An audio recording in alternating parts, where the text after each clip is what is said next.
here we go. I'm gonna play Madden 2K18, or well, Madden 18, really. Patriots versus the Rams.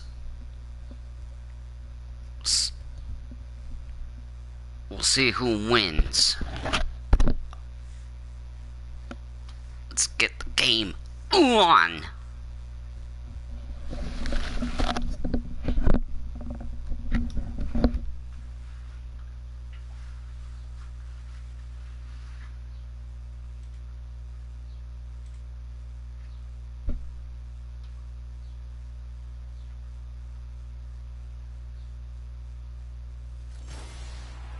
Hello, everybody. I'm Larry Ridley.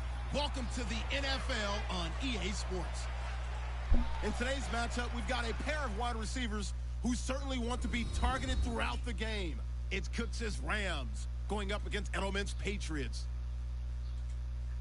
For the call, let's send you out to the broadcast booth, where we'll join our commentators, Brandon Godden and Charles Davis. Thank you very much, Larry. EA Sports coverage of the NFL. The National Football League is here and on the air. The scene a few moments ago, here it is. It's unlike any other in sport as both teams made their way out of the tunnel. These folks are fired up as their guys are ready to do battle with the Los Angeles Rams. Hello, everybody. Alongside Charles Davis, I'm Brandon Godden. As we get set here, Charles, we talk about wide receivers. You know, Larry mentioned it in the open, but that's a big spot to look at here in this one. I think he identified it perfectly because these guys have such an impact on the game nowadays because they throw the ball more than ever. And whether they're throwing it short, medium, or long, can they snatch it out of the air and create even extra yardage with run after catch? Here come the Los Angeles Rams. Quarterback Jared Goff in your picture. Season didn't end how they had hoped, but you look at the season in totality, I think you've got to deem this a real success for Jared Goff and company. A monster success. They won the NFC West. Their victory total went through the charts compared to the 2016 season. And how about Jared Goff, who was 0-7 as a starter in 2016 as a rookie, jumping that up to winning a division title, becoming one of the better young players in the league. And how about this? 2017 Most Improved Player Award, I think that's well within his grasp. 2018, you're talking about a Pro Bowl quarterback. On first down, gone. And incomplete to open things up.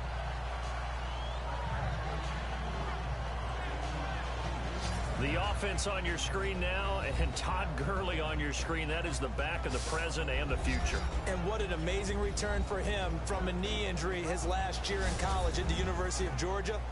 Now, it's like it never happened. There's nothing he can't do on the football field. And if you're a defense, that's a long day trying to prepare for Todd Gurley.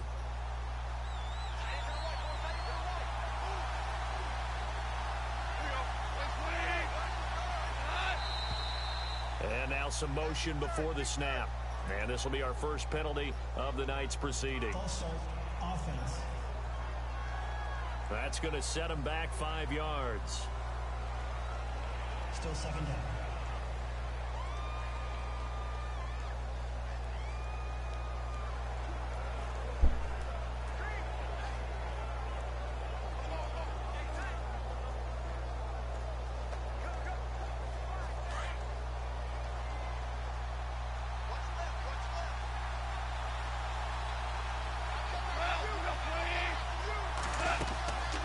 Second down, this is Gurley. And they get him down, but not before he takes it across the 40-yard line.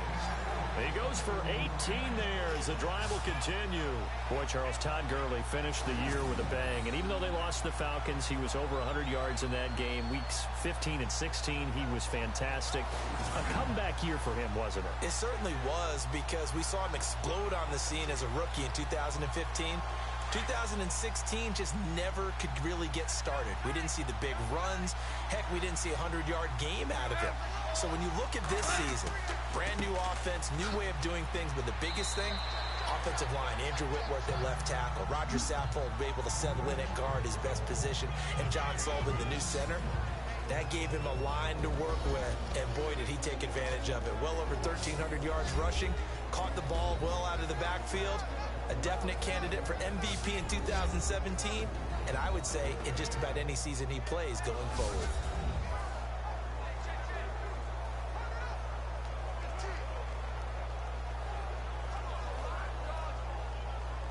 See if they stay on the ground for second down.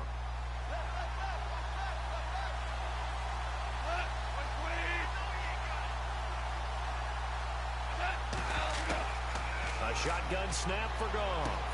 And the open receiver, it's Robert Woods. And he's able to take it across midfield before going out of bounds. Goff hitting Woods for a Rams first. But it appears that they read man defense and went to the out route, and what you have to do on that one is the receiver's got to make sure he works the defender towards the middle of the field to give himself space to cut to the outside and have that ball delivered with good timing, and they got it done.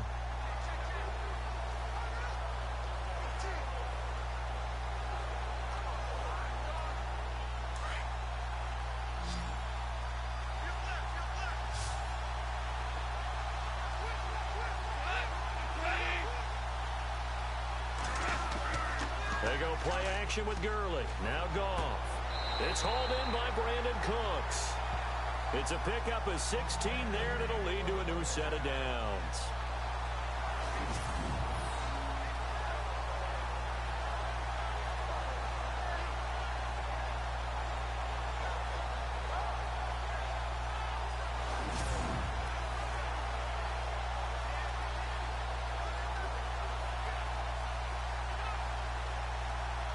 Fresh set of downs here.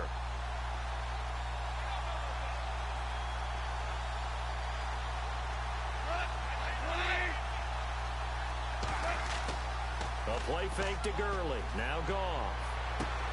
Right side complete. That's Woods. And down inside the 15 he goes. 17 more yards on that one as they keep the drive rolling. And he's already got 2 catches on the opening drive. They know he's going to be a handful. And sometimes you game plan for that offensively. You want to make sure that guy touches the ball, and sometimes it just happens naturally.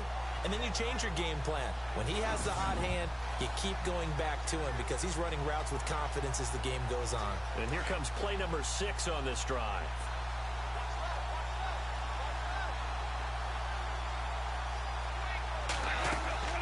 On first down, it's Gurley. And he'll get about 3 just outside the 10, stopped at the 11. Doesn't matter who you're rooting for in this game. The effort of the man with the football, getting away from one and trying to turn forward and get some yardage. I really liked what he did there. Now it's 2nd and 7.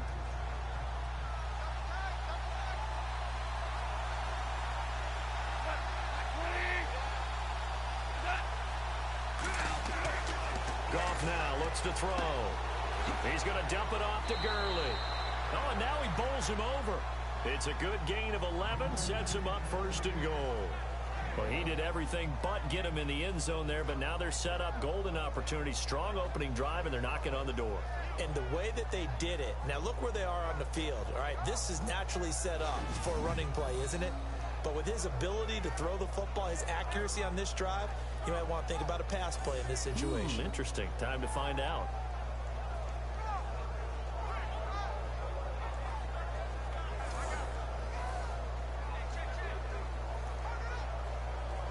A fresh set of downs, and they're at the 1. 1st and goal.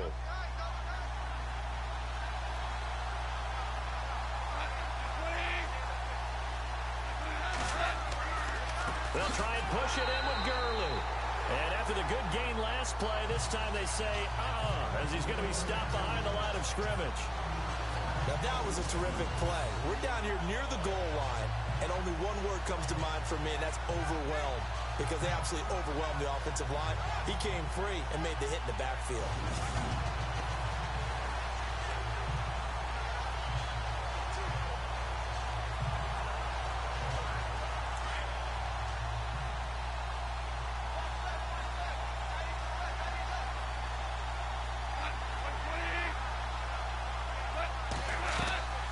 Another try on 2nd down with Gurley. And he will not only not get the yard he needed, he goes the wrong direction. He'll wind up losing 3. And now it's 3rd down. His path became similar to almost running a stretch play, didn't it? Trying to find a crease, anywhere to put his foot in the ground and cut back. It just never materialized.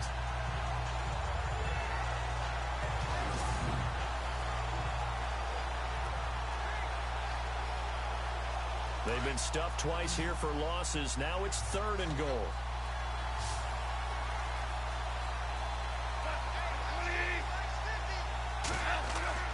Now it's gone. This is caught. And he's going to take this one in for a Rams touchdown. Tyler Higbee, a 5-yard touchdown. And the Rams take it right down and score on the opening drive. Boy, it's nice to have that big, reliable target you can go to. Each and every time. A lot of people see that position as a fallback. Throw it to them when all else fails. Not at all. This guy can make plays, and that's exactly what he just did. Yeah, play here for a touchdown. Now Greg Zuerlein on for the extra point.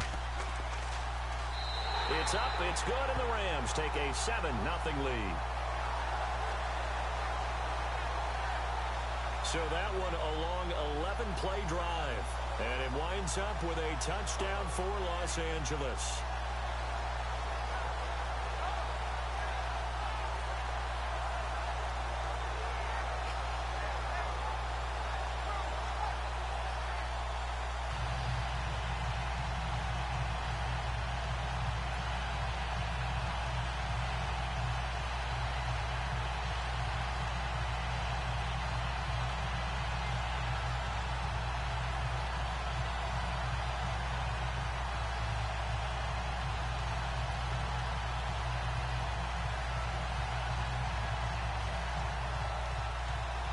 The kickoff unit is out on the field, and they will send this one away.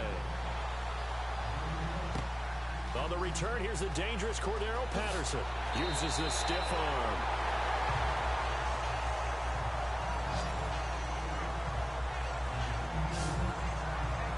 Tom Brady ready to lead the New England Patriots onto the field. Well, 5 Super Bowl rings will have to be enough, at least for now. The crazy thing is that you and I were talking about, Charles, what are the chances he would throw for 500 yards in the Super Bowl? Patriots never punted, and they lost. That doesn't make any sense. None. Because when that happens, his team wins. I mean, I don't think it's ever happened in NFL history. It's the oldest league MVP at the age of 40. He's got plenty left. We'll see him back out there. Yeah, I know you're not doubting him for that 6th Super Bowl ring. No, not at all.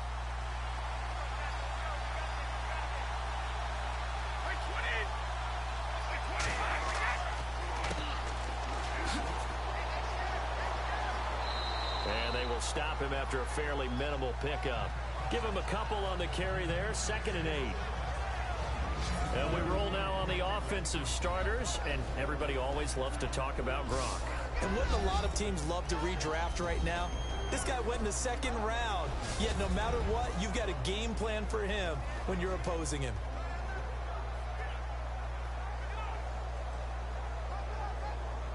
And after the play on the ground, that brings up 2nd down here.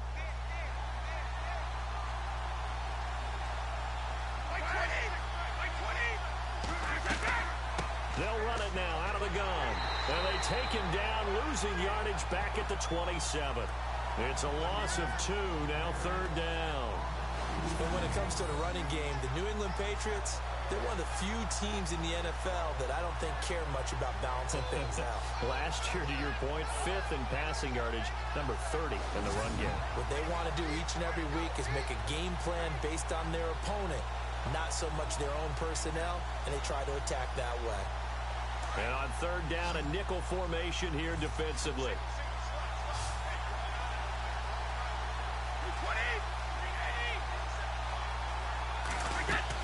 They go play action for White. Now it's Brady. And it's incomplete. Both players had a shot at that one. Neither can get it. And it brings up 4th down. Now that's a great opening series defensively. You force what should be a 3-and-out on your opening possession. And great coverage there on 3rd down to force the incompletion to set up 4th.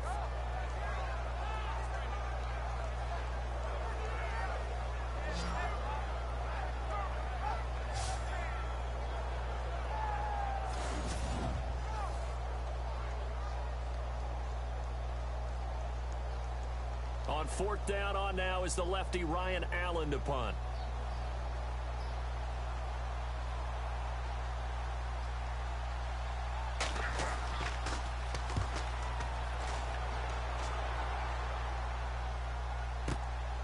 This is taken around the 12.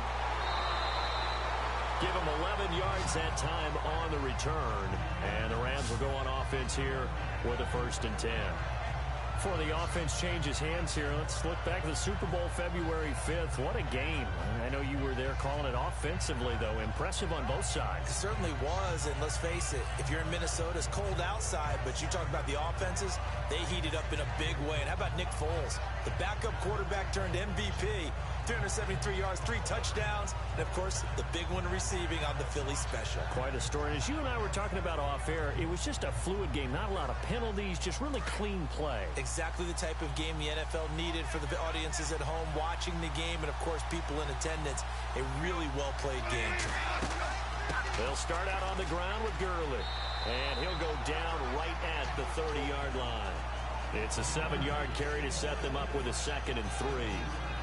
If these kinds of lanes are available, you have to feel like he's going to have a pretty big game on the ground. Yeah, you can tell early on he's got a little burst in his step, and that's a big pickup right there on 1st down.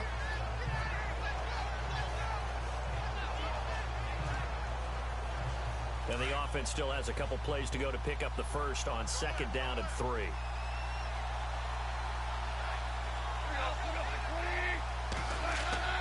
Here's Goff. They'll get this complete to Cooper Kupp. They get 9 out of that one, and as a result, the drive continues. Someone sharp in this game. I mean, a touchdown pass on the first drive and comes right back, and he's flinging it around really well here. A really nice throw there to pick up the 1st down. You kind of just feel a laser focus and confidence about him, and I think we saw that this week, didn't we? Talking to him and the coaches, they felt good about his performance coming up. Yeah, I was really impressed with that last practice we saw when they went through 2-minute drill, when they went through all the different situations. Ball hardly hit the ground, and I thought, yeah, he might be locked in for this one.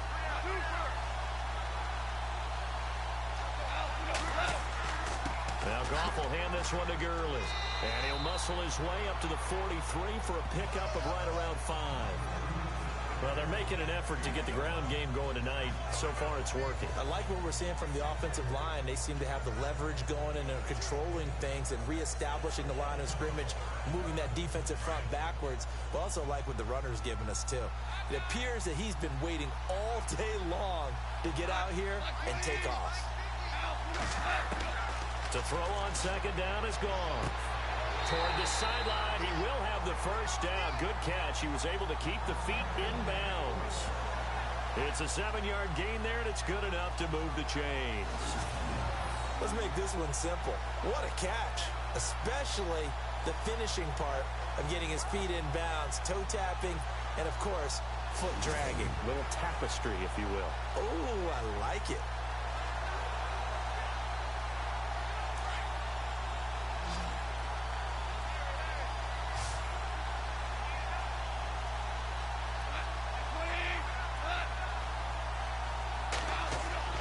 From the 50, it's Goff.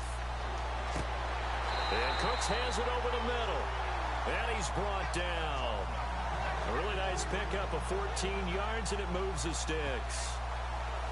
One thing I can say pretty safely, that route is not called if you don't have a guy who can throw the ball and put some mustard on it. Because if you're going to lollipop it in the middle of the field, bad things usually happen. It takes a strong-arm guy who can rifle it in there, and they were able to successfully complete that one. Counting down toward the midway point in quarter 1.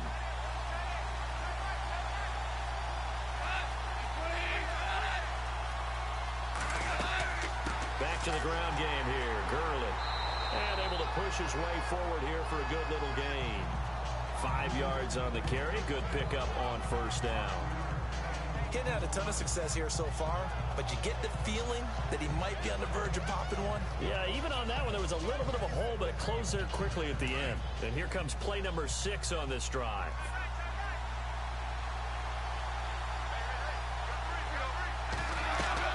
Here's Goff now on 2nd down. It's caught left side by Cooks.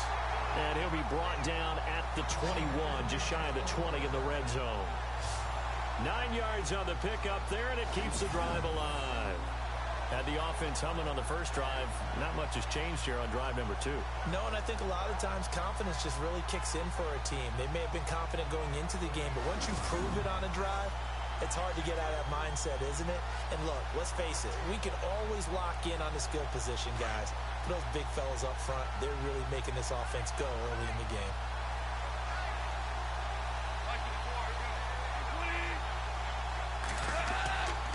Goff turns and gives to Gurley. And this one goes nowhere. Losing yardage back at the 22. That's going to go as a loss of a yard, and it'll be second down.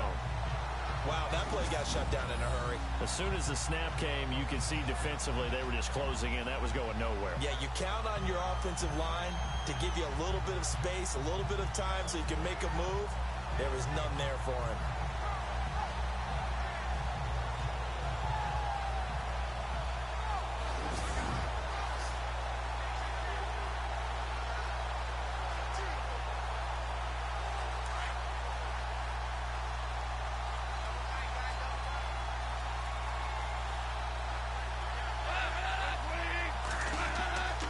Here comes carry number 10 for Gurley.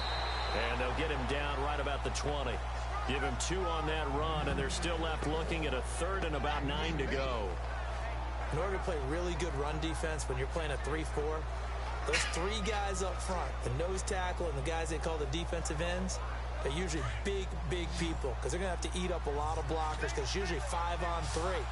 And when they do their job well, guys who play on the inside, those inside linebackers, they're able to just roam and hit. Neutral zone infraction, defense.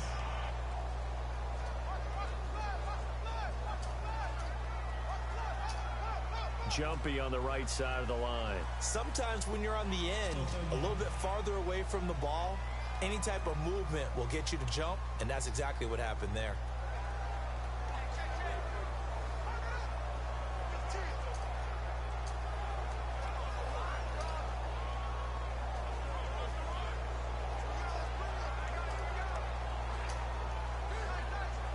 This will be play number 9 of the drive here as they need 4 yards on third down.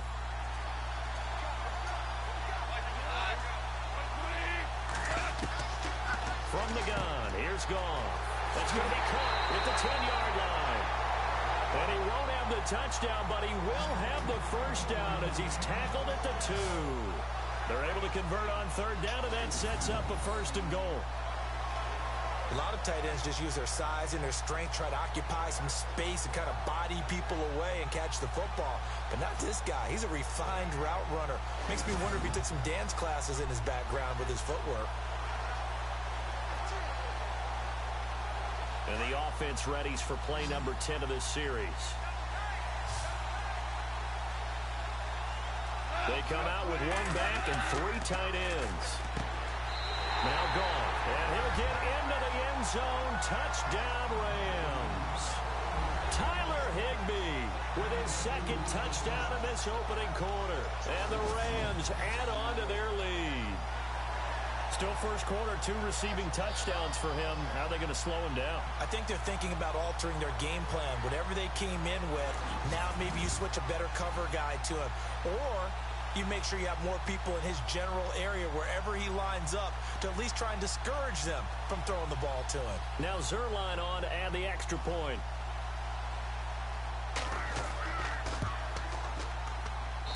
And it's good to make it 14-0. A pretty long drive that time. 11 plays all told. And the result for the Rams, a touchdown.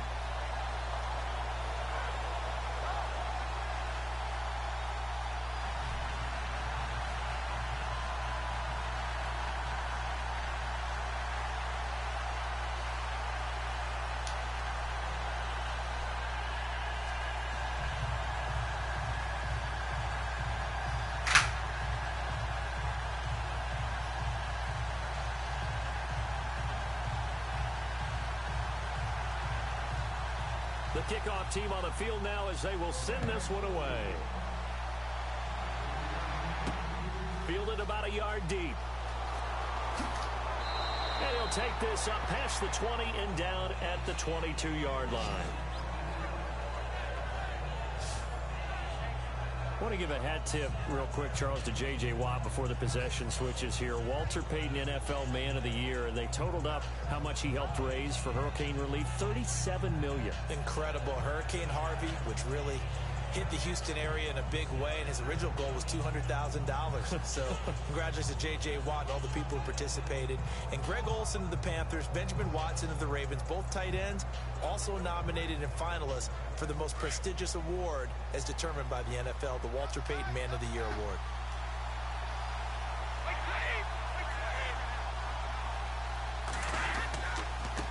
Now a handoff looking right, and he'll wind up losing yardage here back at the 21-yard line. It's a loss of a yard there, and now second down. Well, you had to punt on your first drive, and on the first play of the second drive, you end up going backwards. I would dare say they need something good to happen right here, right now.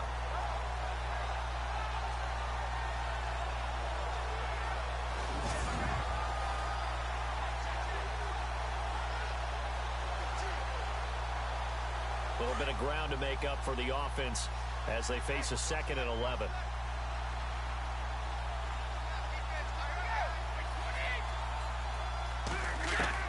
Brady to throw on second down. And on the left sideline, he caught it, but out of bounds, according to the head linesman. Incomplete, so the ball a little late getting there, and it's third down. And this defensive line will be looking to control the point of attack. And that's what they've done throughout this season. This is a terrific unit. They play together very, very well, and they don't permit big plays to happen.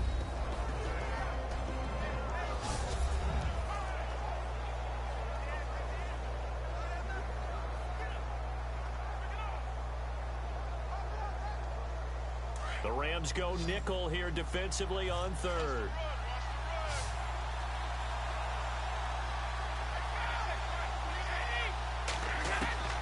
Throwing is Brady on third down.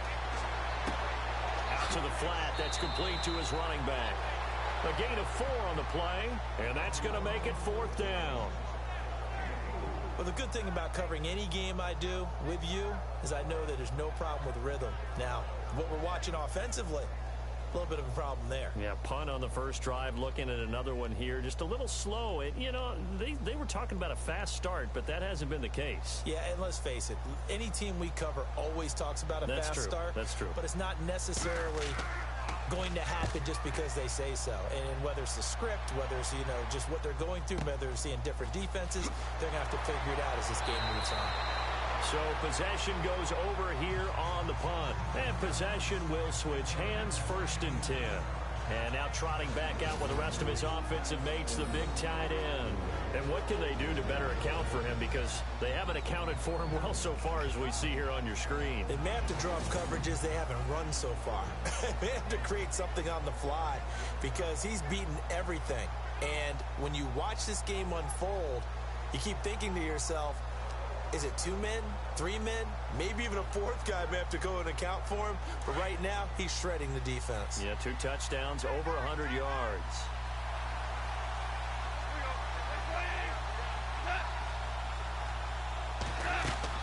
They'll try and start the drive with Gurley. That one good for 10 yards. And it'll be 2nd and very short. Well, they're making a real first-quarter statement with a run game, no doubt. For those who remember old-school football, running it, establishing things, seeing backs find holes, get through them, they've got to like what they're seeing from this unit so far. Right now, they've decided to, as you've said, establish the run game, and they've been successful doing it.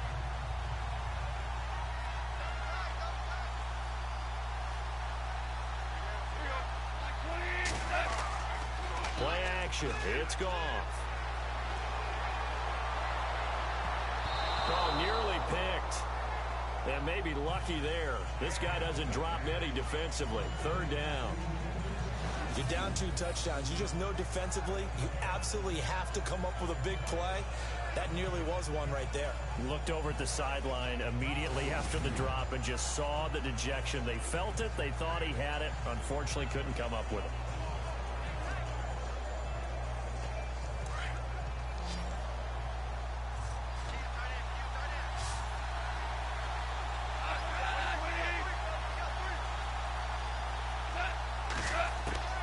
Off on third down.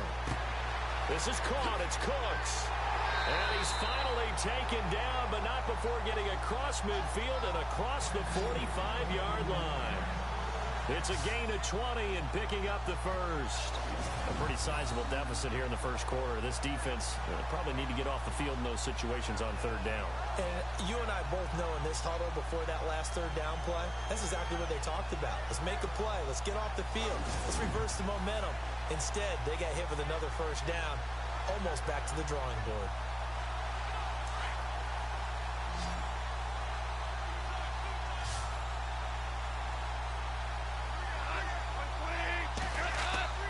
Now a play fake here on first down. And he finds a man with a crossing route. And they're able to get this one past the 30 down to the 25. Another big gainer that time. This one goes for 19 yards. So there on that play, offensively, they were in the crossing route. Defense was in zone coverage. So as a former DB, how tough is it to defend that? It's really difficult because your natural inclination is to chase the receiver and maybe leave your zone. So you have to have discipline in order to talk to your other coverage guys and let him know that that receiver's crossing from your zone to the next zone. He's coming your way. Make sure you have him. And then when the ball is actually thrown, secure the tackle.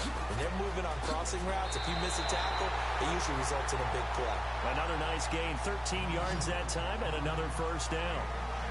One thing's for sure, this defense has to figure out how to stop the ground game. He's eating him up here in the first quarter. It looks like they have to go to different forces, aren't they? The conventional things aren't working too well. So I remember a coach of mine saying way back when a back's having a great game, you've got to get the ball out of his hands. See how far he can run without the ball. And what he meant was takeaways, knock it loose, because maybe you can't just stop him with just regular tackling.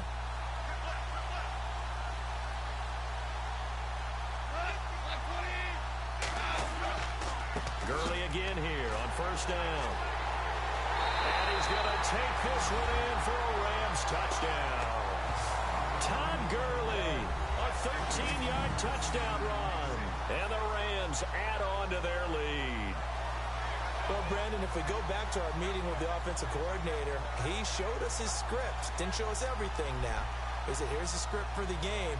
I think everything's going according to plan in a big way. 3 drives, 3 touchdowns. Yeah, that's about as good. That is as good as you can do, I guess. So, well done. Yeah, well done indeed. Tremendous execution.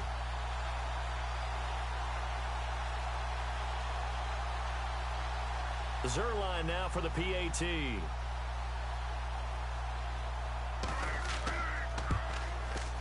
And it is now 21-0.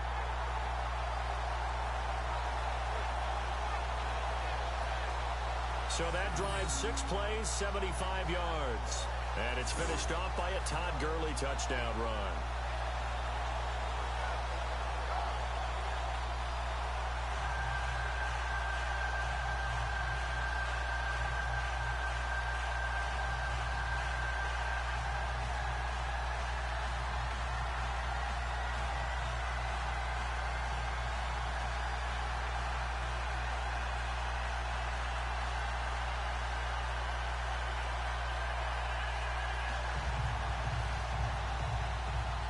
Set now to kick this one away, and off it goes.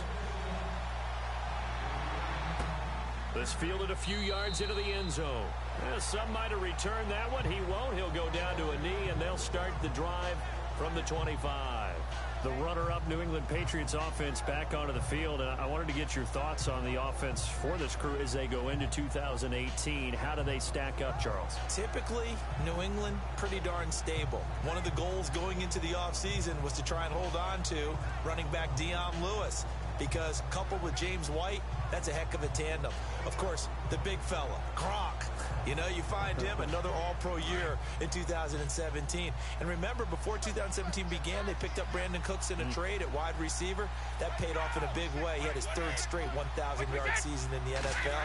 And then, of course, there's Danny Amendola, Chris Hogan, and they expect to get back Julian Edelman for all of 2018, coming off with a knee injury.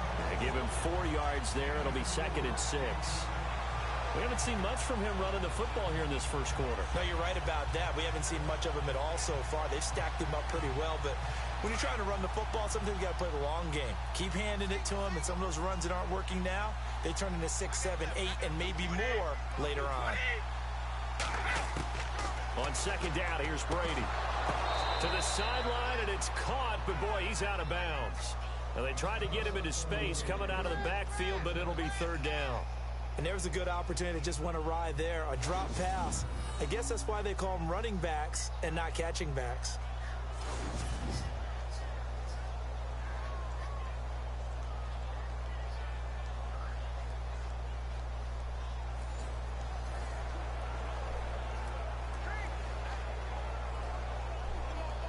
And the offense looks to pick up the first here on third after that incompletion.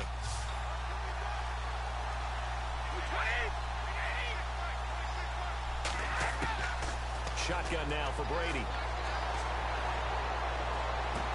And he will find his man. That's Hogan, complete. It'll be a Patriot first down on a pickup of 16. Patriots are down 20-plus points. I mean, we've actually heard that before, haven't we? I don't want to take them for granted. They can come back every time, but you just can't count them out, can you? No, but, boy, they have looked just not Patriot-like in this game. If they're going to have lightning strike twice, they need to pick it up quickly.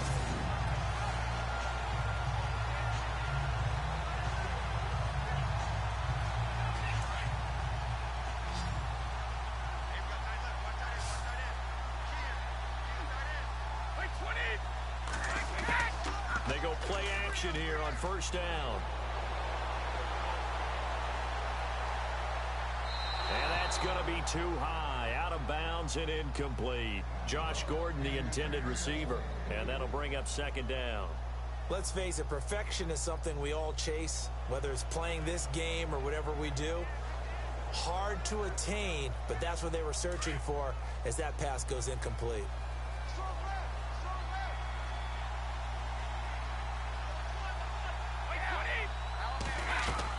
They'll run it now out of the gun. And he's got some space here. And taking it across midfield and inside the 45. That'll be a New England first down, a gain of 12. I have to admit, I'm excited by that play call and the end result, because this is a team that's down big early in the first quarter, and a lot of teams will just panic, abandon the playbook, and just start firing the ball all over the place. It's way too early for that. Stick to what works for you. Down double digits, and we talked about their game plan being both running and passing there. You're right. They're sticking to the game plan, getting the ground game going. A lot of football left to be played. So the run moves the chains, and here we go on first down. Easy. They'll run it now out of the gun. And he's able to carve out about 6 there, down to the 37.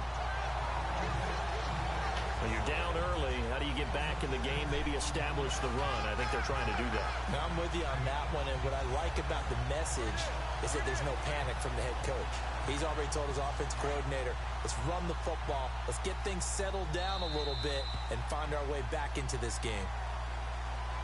Now, prior to the snap, we hit all zeros as time has run out on the first quarter of play. 21-0 our score. We're back to Atlanta in just a moment. This is the NFL, and you're watching EA Sports. The NFL on EA Sports is fueled by Gatorade, the sports fuel company. Alongside Charles Davis, Brandon Gaudin, it's the Patriots in possession to begin quarter number 2. They've got it 2nd and 4 to start things out.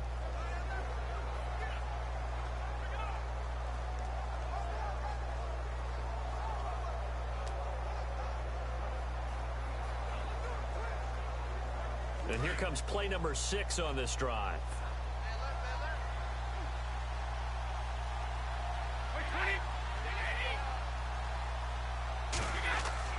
Now Brady throwing on second down. And Gronk says, wait room. They'll tussle for it, and this is going to be caught.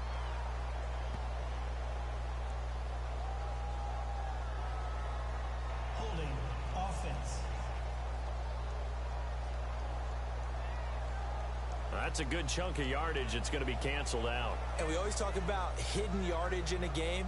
That's going to count as that because now it doesn't go on the books, but now they have to make that up again, don't they?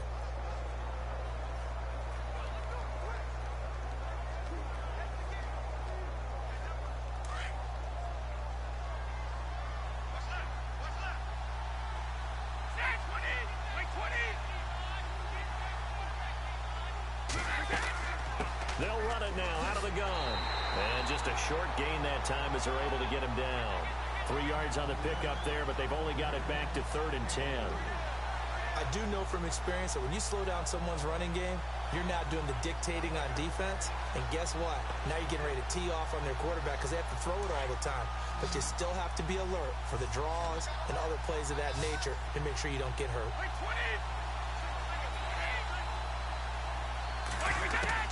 On 3rd down, Brady. And he's got an open man. It's Gronkowski. Brady to Gronkowski. Cover athlete to cover athlete for a Patriot first down. Like so many tight ends nowadays, they have no problem at all putting him in the slot and letting him go to work. And that's a nice pitch and catch right there for a first down.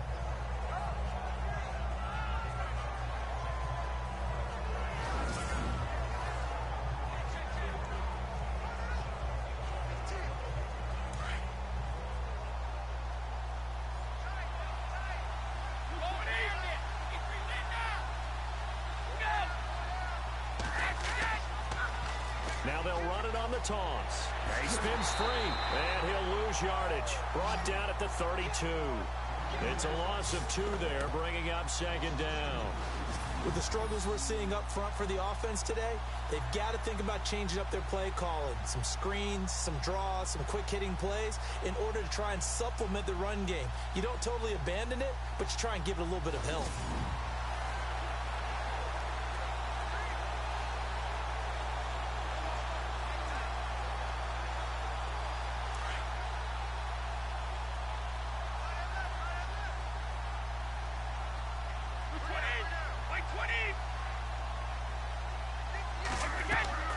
To throw on 2nd down, Brady. And his throw is incomplete. Julian Edelman, the intended receiver, 3rd down here. I tell you, Brandon, this defense is playing with some confidence. Haven't allowed a point yet. Flying to the football. I'm telling you, it's almost 11 to the ball on every snap. Another nice job there to force an incompletion. New England on 3rd down. They've hit 2 for 4 thus far. This is 3rd down and 12.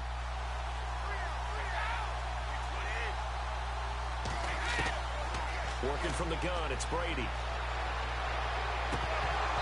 And he's unable to haul it in, so it falls incomplete over the middle 3rd of the field, and that brings up 4th.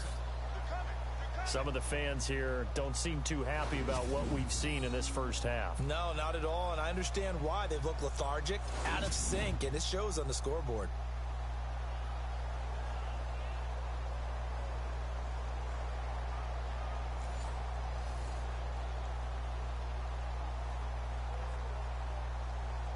So on 4th down, Brady will yield to Gronkowski for the field goal try. This is a 49-yard attempt, right hash. And this is right down the middle as he puts it through. And the deficit drops now from 21 down to 18. And Charles, they get the field goal. Took him a dozen plays, though. Work with me on this one. You know what I'm about to say, right? Bend but don't break. That's what came into play here for the defense. 12 plays were run at them. They only gave up 3 points. In a lot of ways, that's a win for the defense.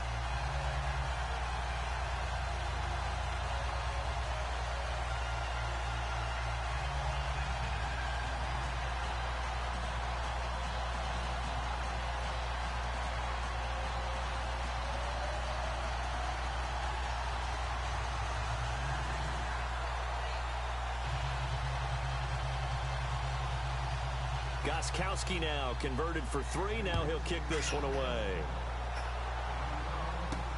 This is taken at the 3. And nice work on the return as they'll start their drive just past the 30-yard line.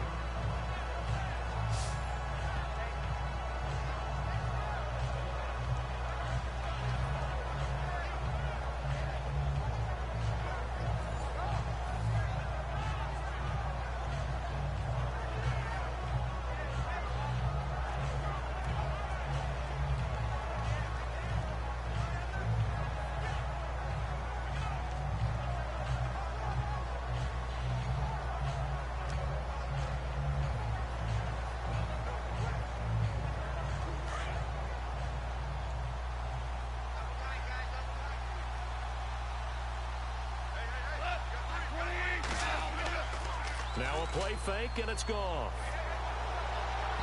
And his throw's going to be incomplete. Brandon Cooks, the receiver he was going after. And that'll bring up second down. Sometimes the coverage is so good, no matter what you're doing on offense, you just can't shake anyone free. They try their best to find someone open, but they took away every passing alley, every angle, and shut the play down.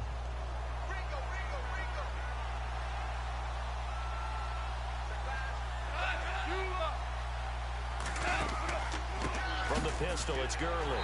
Slipped one tackle, but no more as he's knocked to the deck behind the line of scrimmage. And they'll lose a yard that time, and that's going to lead to a third down. Every year I go to the combine and marvel at the speeds that linebackers are running nowadays. They run like DBs. And let's face it, they know how to finish plays too. Eyes up, head up, run right through them.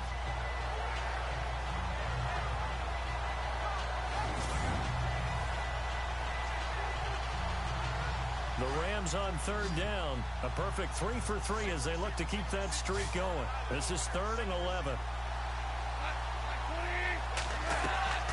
Goff. And they'll set up the screen to Gurley. And able to break one tackle, but then quickly brought down. Well contained there defensively. The screen gets only a yard, and it's 4th. They dialed up the screen pass on third down, and for a second it looked like it was all going to come together, and they had a chance to pick up a first down, but the defense got there and finished it off.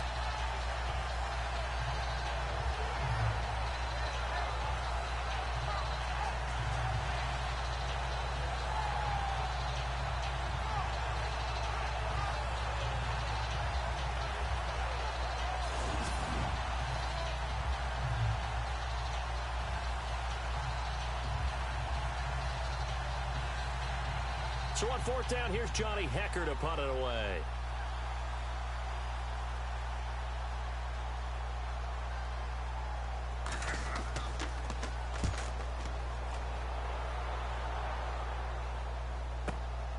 This is taken at about the 14. That'll be put in the books as a 53-yard punt. And the Patriots take over.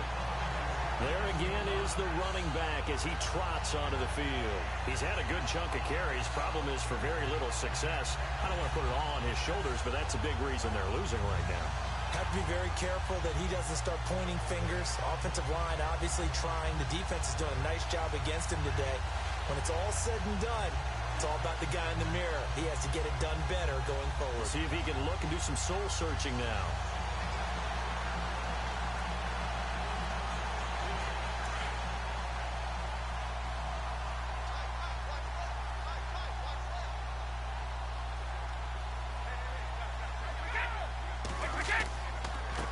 Now a handoff here to his running back. And a short pickup there as he'll take this up to right around the 20. 2 yards on the carry there. It'll be second down. Defenses always talk about earning the right to rush the passer on third down. And you know what offenses want? Win first down so they can set things up for themselves better. And that wasn't helpful there. Not a big impact on first down.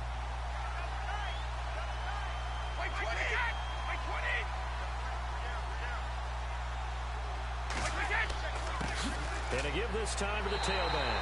He'll get about 3 as he's taken down at the 23. I once had a defensive player in the NFL tell me, if I beat and dominate the guy across from me, I'm helping my team. But winning one-on-one battles is always a part of the game. But when you have good team defense, as we just saw there, one broken tackle, but he didn't get away because the rest of the guys arrived to put him on the ground. They'll run it here. This is James White. And he'll be brought down, but a tip of the cap on the spin move as that gives him a first down. 7 yards there, good enough to move the sticks. That's quite a spot there for his first carry of the game, but obviously they had plenty of faith in him, didn't they? No question about it. And here, why not go with the fresh legs? Able to push forward, pick up that first.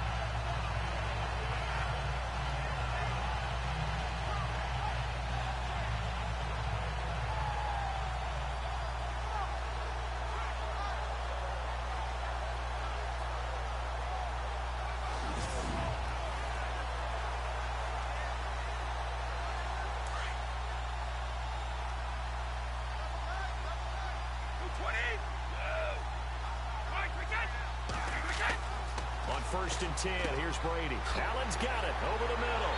He'll take this up just shy of the 40. Excellent display of footwork on that run. A good pickup there. 8 yards on the first down completion. When you execute a drag or a crossing route really well and give them a chance to let it develop a little bit, you can gain some significant yardage hitting your tight end on that one.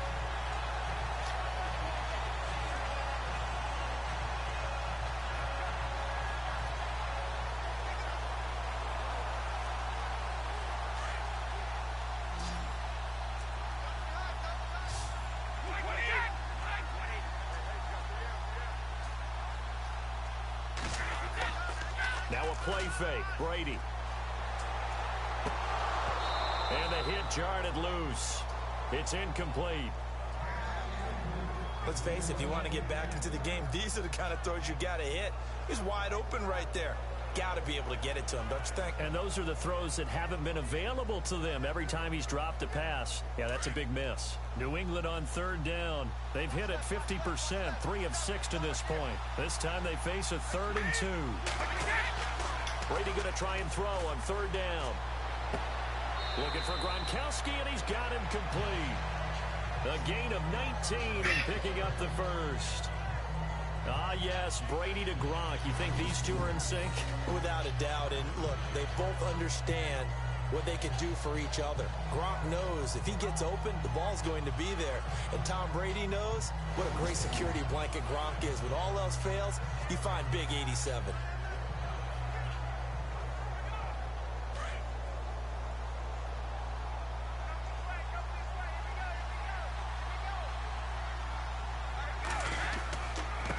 And he'll give it here to his running back. They get 10 more there, and I believe that'll be enough for another first down. It will. Boy, he does it at a high level, doesn't he? Because when I watch him, I think of his vision. Straight ahead, peripheral. Also has that sense of where holes are going to be before they actually open. I think that helps set him apart from many of the other backs in the league.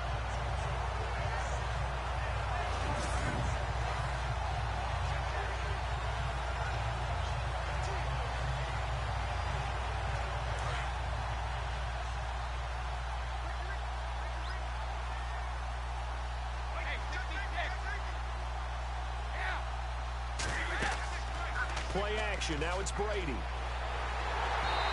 that is incomplete here. What's the old adage? Be quick, but don't hurry. Well, that went right out the window there. He was hurried, harassed. That ball had to be gotten rid of. Otherwise, he was going to get sacked.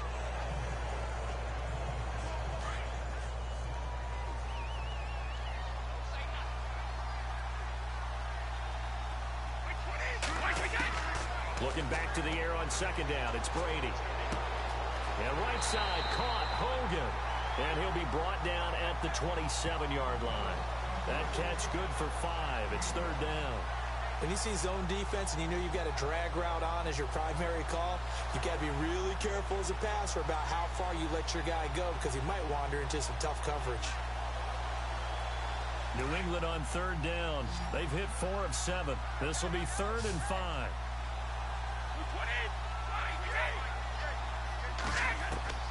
From the gun, it's Brady. Throws a quick hitter on the slant. That's complete. They get 6 on the pickup there as the drive will continue. That time a slant, Brady in general on those quick hitters, he just releases the ball so fast. He does, and he's so accurate, but most of the time he wins before the ball's even snapped by his pre-snap read. Finds out where the defense is and delivers it to the proper place.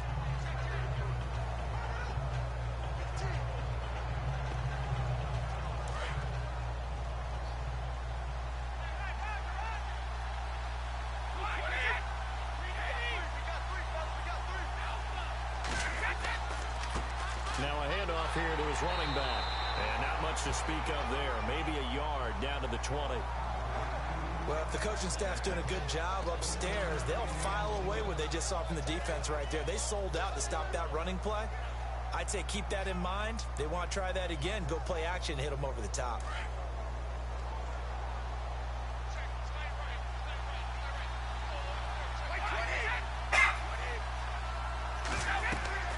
They'll run it now out of the gun. And a nice move will yield nothing as he's stopped behind the line. They'll lose a yard, and it brings up third. Caught me as a little bit surprised by what we just saw there, because this has been a pretty long drive, and normally you think that wears down a defense. In this case, looked like the offensive line let them down a little bit. Yeah, allowed the penetration and the ability to stuff them for a loss.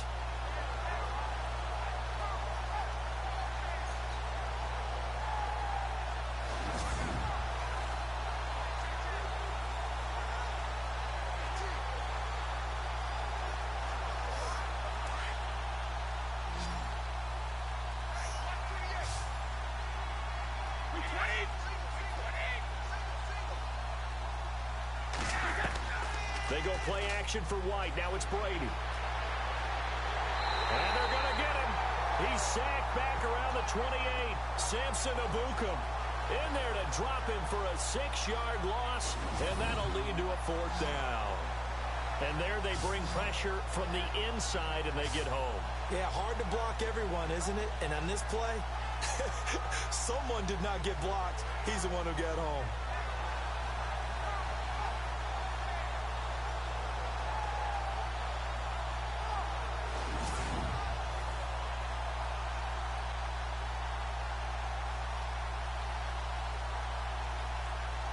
So on 4th down, Brady will yield to Gostkowski for the field goal try. He hit his first one, this from 44 yards out now. And the 11-year veteran bangs it through, and that'll get the deficit down to 15. So they get the field goal, but partner, that was a 14-play drive to get the 3. Normally when you hold the ball that long, run that many plays, you end up in the end zone. There's a breakdown on the defense. Something happens. In this case, that didn't. But really good ball control by the offense. They're hoping that they can wear them down if they keep having drives like that.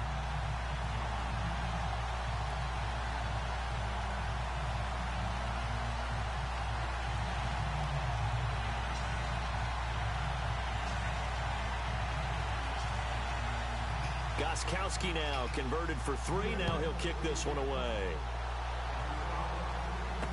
This fielded a few yards into the end zone. They'll bring it back to just about the 25. Call it the 24-yard line.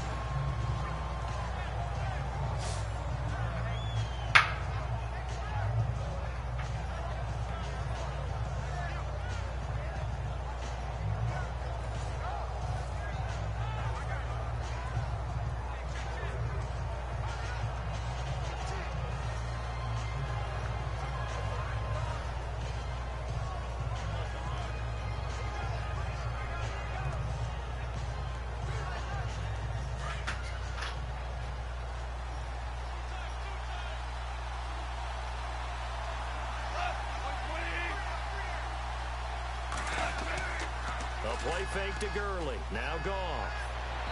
His throw incomplete. He was in search of his tight end, Tyler Higbee. That'll bring up 2nd down.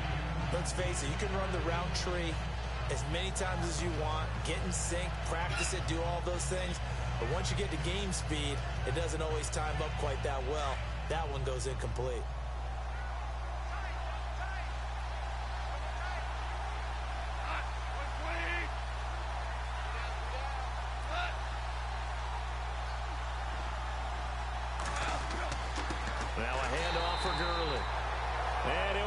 Losing yardage here back at the 21-yard line. He lost 2 there, and it's 3rd down. Now that play was doomed right from the start. They just about ran into every defender on that one, didn't he? It felt like everyone got a piece of that tackle.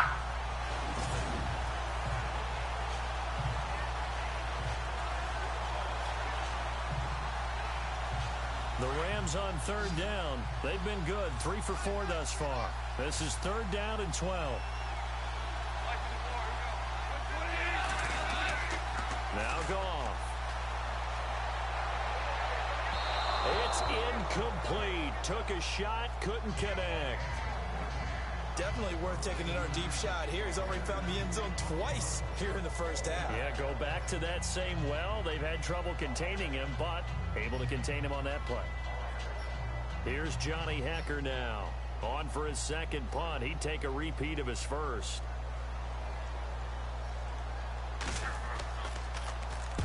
This is away. It's a high kick, and he got all of it. This will be fielded at the 17.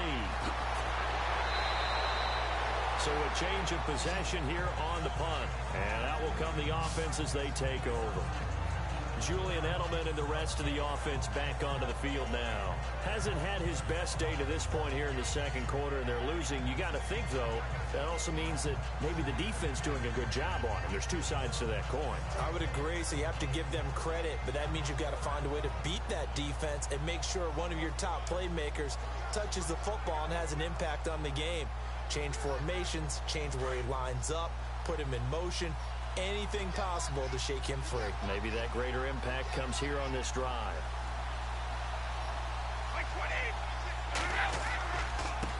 Gonna give this time to the tailback. A solid run on first down. Gain of 7 leaves him with a 2nd and 3. Well, no matter how they phrase it, staying on schedule, staying ahead of the sticks, whatever you want to call it, 7 yards on first down, that fits the bill.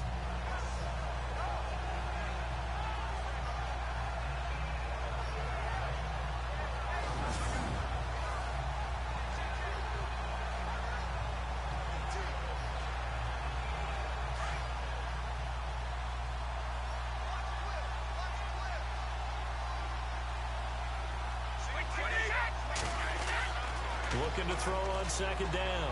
Brady. Able to get away. That's why you keep the legs churning. Now and got his man complete.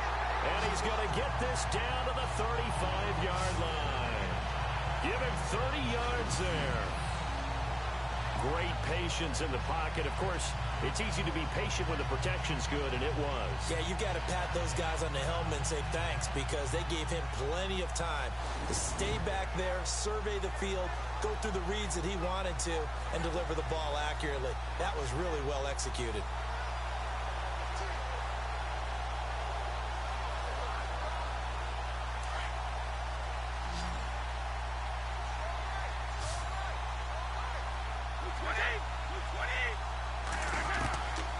First down, Brady.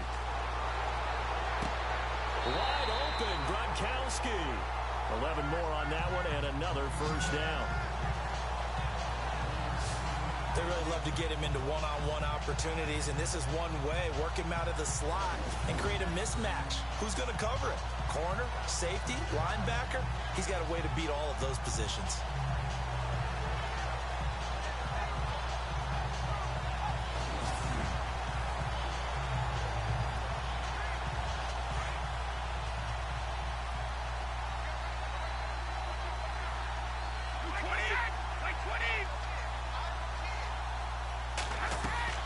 They'll run it now out of the gun. A big hit. Knocked down sideways. That's going to go as a loss of 2, and it'll be second down. That goes down as a loss against his rushing stats. But really, should he have to absorb that one? He had no chance on that play before they overwhelmed him. Pretty much on top of him before he could take his first step.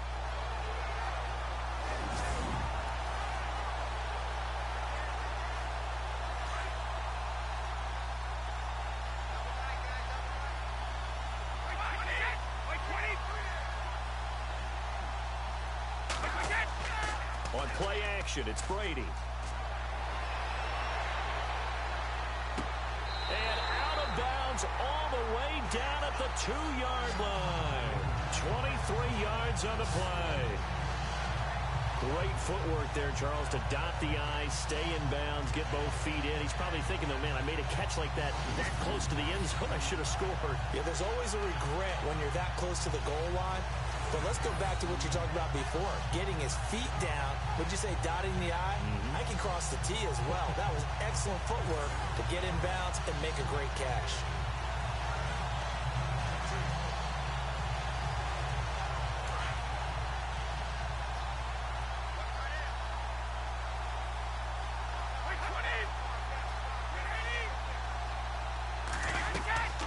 They'll run it now out of the gun. And he keeps fighting his way into the end zone for a Patriot touchdown. A great effort there. Taking it in from 2 yards out. And the Patriots get a score closer. I wonder if he changed anything on his play sheet or they just executed better. Because they had 2 previous drives that ended in field goals. Before this one, they finally were able to put into the end zone. Well, whatever he did, speaking of the offensive coordinator, might be using that formula going forward. It worked there. Yeah, it worked very well. He and his field general in pretty good sync right now. They're starting to move the ball well. He's got it. They're back within a score. It's 8, 21-13. A drive that time of 6 plays, and it's culminated by a 2-yard touchdown run.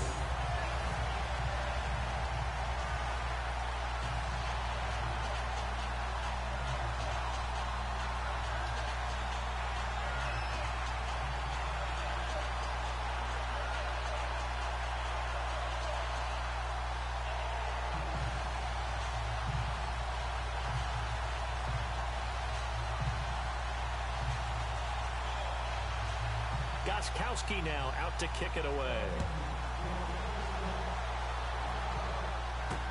Fielded about a yard deep. And down he goes just shy of the 25. Now penalty marker is down. Let's see what that's about. Holding, receiving team. Well, that holding call set him up with not great field position. Not at all when you tack on the penalty. But that field position after the return wasn't terrific. It's not a great starting field position as well.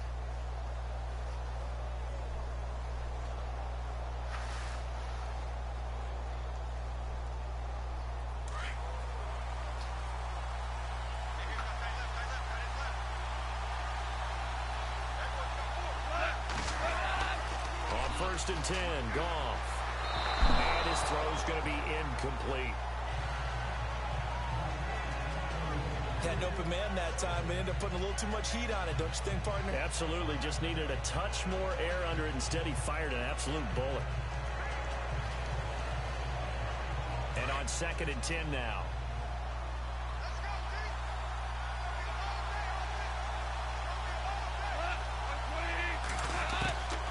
Out of the gun. Goff. He's going to leave this for his running back. It's complete. And he'll lose yardage here. Back at the 11, he goes down. Calling a loss of 2 on the play. And that's going to lead to a 3rd and 12. Really good defensive effort. They were all over that little swing pass out to the right side before lost yardage. Terrific read, better execution, and done with a lot of enthusiasm, wasn't it? Absolutely. They saw it all the way, ran to the football, and caused a nice play for lost yardage.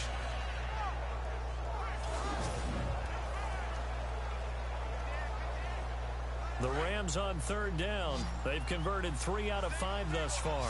This is 3rd down and 12. From the gun, here's Goff. And that is incomplete. Well, no second guessing the call here. It was 3rd and long, so throwing the football was probably the smart play to try and pick it up. But they don't get it, and now the defense goes off the field feeling pretty good about themselves, gaining some momentum as they force them into a likely punting situation. Here's Johnny Hacker now as he's on to punt for L.A.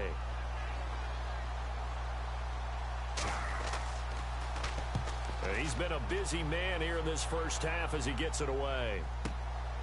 And take it right on the 30. Well, that's going to go in the books as a 55-yard punt. Well done.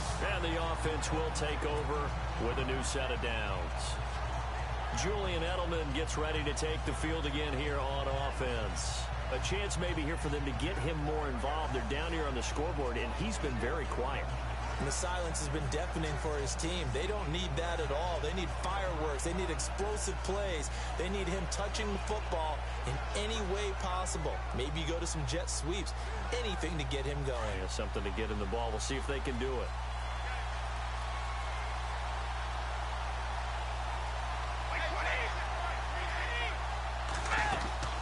On play action. Now Brady.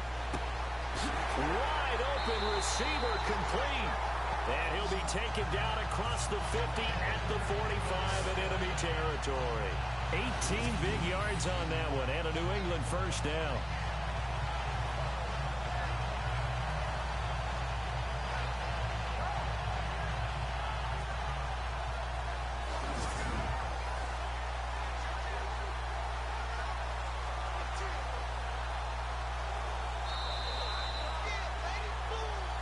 2 minutes to go here in the first half. We're back to Atlanta right after this timeout.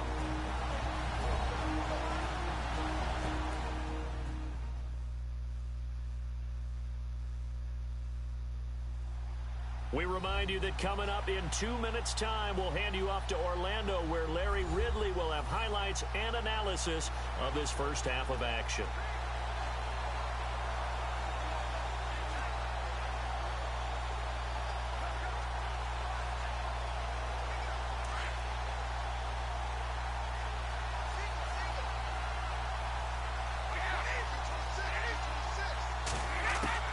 Brady now on first down. Finding his safety valve here. That's complete. And he gets this inside the 35-yard line. That goes as a gain of 11 and a Patriot first down. Instead of the running back in New England, sometimes they like to call them the passing backs. They get them the ball in different ways, don't they? They certainly do. Think about the ones they've had in recent vintage. You're talking about Kevin Falk, Danny Woodhead, Shane Vereen.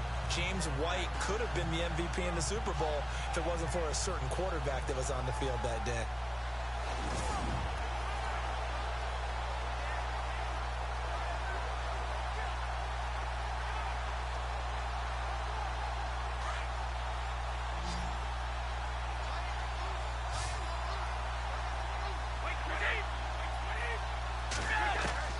Throwing on first down is Brady. He's going to flip one out here to his running back. And inside the 20 before he's brought down. 14 yards is the pickup there and a New England first down. So many times you hear today's NFL described as a space game. Get your best players into space with the football in their hands.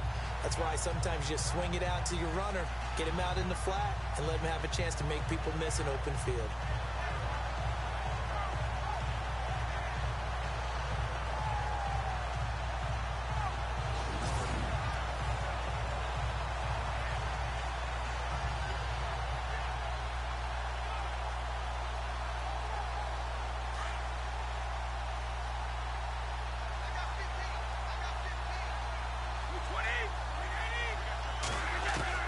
Brady now on first down. The throw left side complete to Hogan. And before this second down play, we'll get a whistle, a signal, and a timeout. As the clock shows 50 seconds to play here in half number one.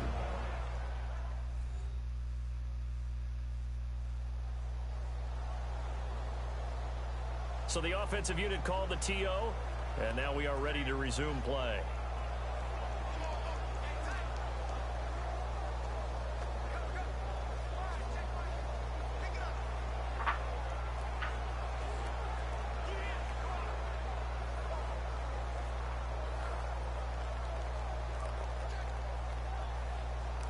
So they complete the pass, and now they face a second down.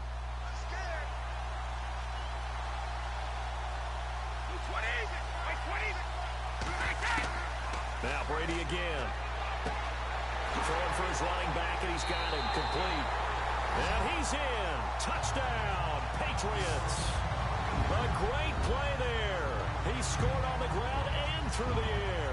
And the Patriots move back within a couple of the lead. Yeah, touchdown. I love it. Now it's only a 2-point game. I know it's the first half, but you got to think. Go for two. Tie it up. Go into the locker room. What are you doing? Come on. You're bold. You're bold. It's real easy to be bold sitting up here rather than right? down there and making that decision. We don't have to make those decisions. Either way, little time left on the clock here in the second quarter. We'll see how this all plays out. Extra point try for Gostkowski.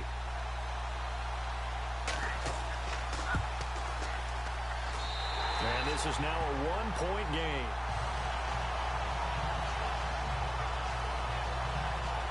So that drive, 4 plays. And it's finished off by a Pats touchdown.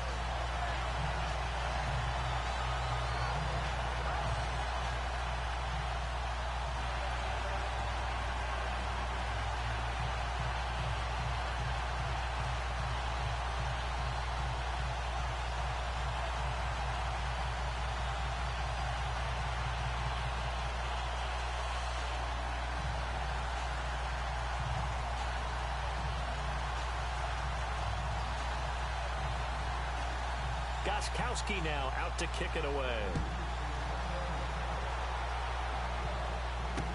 This fielded a few yards into the end zone. And a couple yards deep, he'll go to a knee. He won't return it. And they'll take it out to the 25. Getting set to go again here on offense, Jared Goff trots back onto the field. And he's been good. 2 first-half touchdown passes, no interceptions so far. Does a lot for your confidence. Does a great deal for your team. Gives them a lead, and they're feeling really good about how they're playing. I think he expects to throw at least another one. I was going to say, now he wants the first-half hat trick, doesn't he? Oh, without a doubt. Go ahead and fling him on the field, folks. He wants that type of celebration.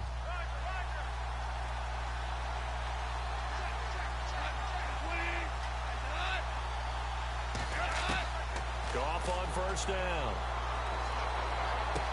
He'll throw underneath for Gurley. It's a gain of 7, and it'll be second down. So many times you hear today's NFL described as a space game. Get your best players into space with the football in their hands. That's why sometimes you just swing it out to your runner, get him out in the flat, and let him have a chance to make people miss an open field.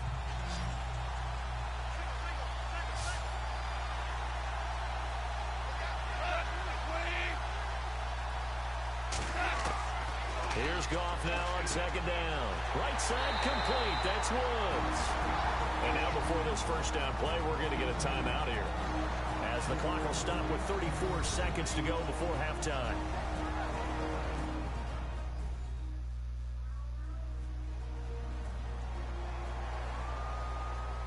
And we are back here. I'm Brandon Gaudin alongside Charles Davis. So the offense takes the timeout, and now we're set to get going.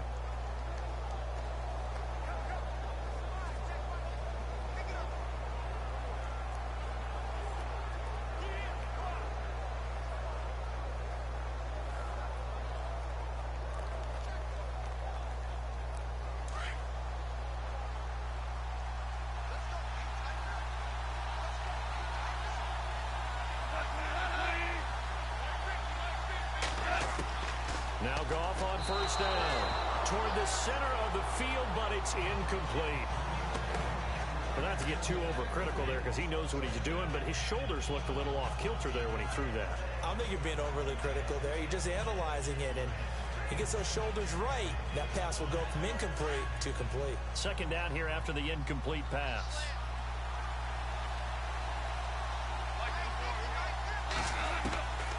Again, Goff. Open man right side is Cup, complete. 6 yards is the pickup, and that'll lead to a third down. And just a small glimpse there as to why they like this rookie so much. And that's why they lit up a little bit in our meetings with the coaching staff, didn't they? When we talked about him, they did. Yeah, you know, they like his work ethic. You know, this guy's running every route well in the route tree and getting better at it all the time, really honing his game. They expect a pretty good jump out of him as things continue to move on.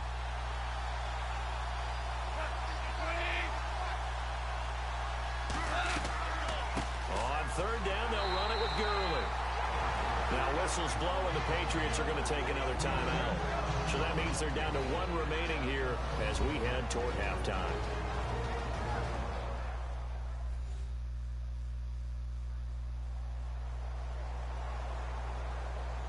All right, so the timeout over, and all 11 men back out onto the field for the defense.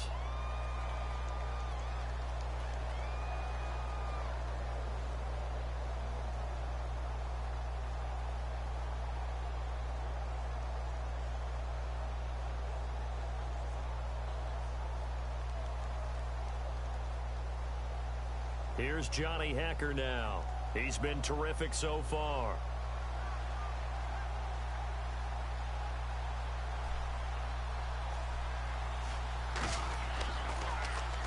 He gets us away. It's a good one. Drawing toward the sidelines. And no return here. Where will they spot it? They say just outside the 20-yard line. Tom Brady leads the offense out for their next possession. And he had the touchdown of the last drive, also 4 for 4. Very, very effective to translate that forward into this drive.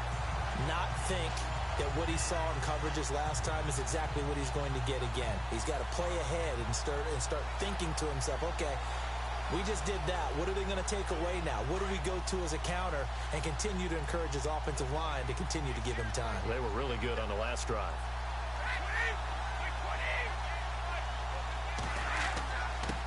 And he'll give it here to his running back. And he was able to shed the tackle, but the reserves come in for the stop.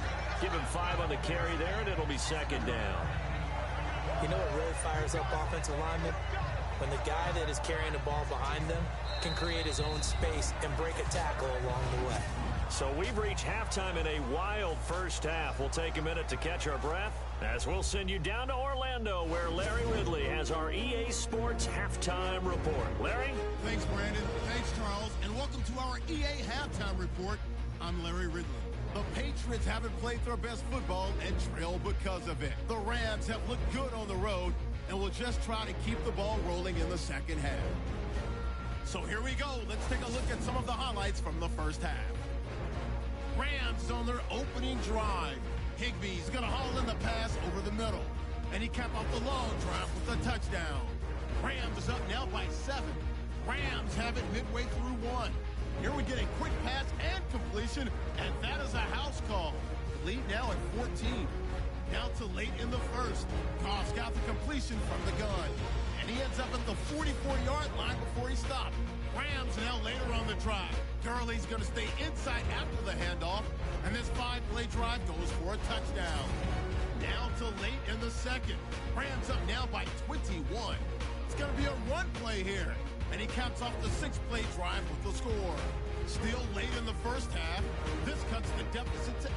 Completion will be made here to a wide-open man. And this play goes for a score. All right, thank you, Larry. Plenty of intrigue to come. A 1-point game as we get set for half 2.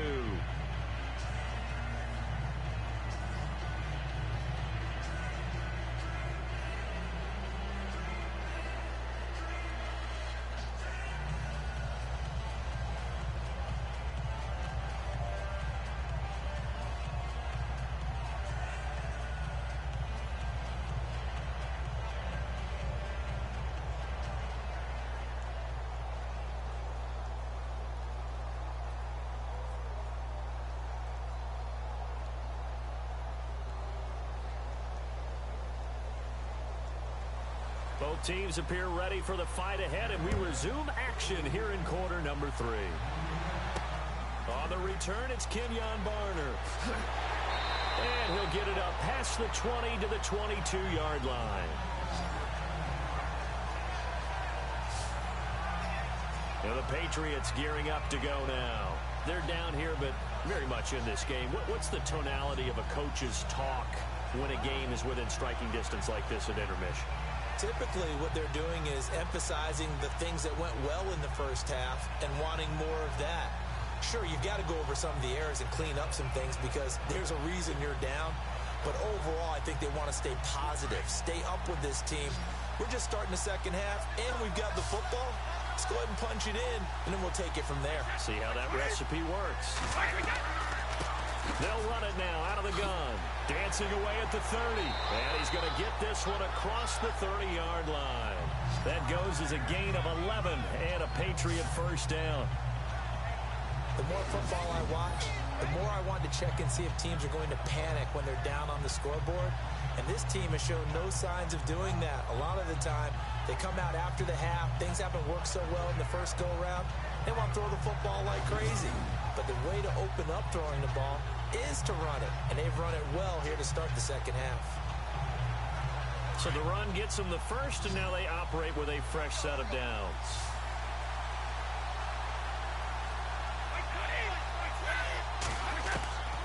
Shotgun now for Brady. And Gronkowski's got it. Complete over the middle. A good pickup there. 8 yards on the first down completion. I'm guessing, partner, that if we're in the huddle with the Patriots right now, there's not a single guy that thinks they have any chance of coming back in this one, especially not with Tom Brady there. Yeah, who's Tom Brady? What's he done in the past as far as comebacks are concerned? They're down right now, but that can evaporate quickly with him in the huddle. Second down now after the pass completion.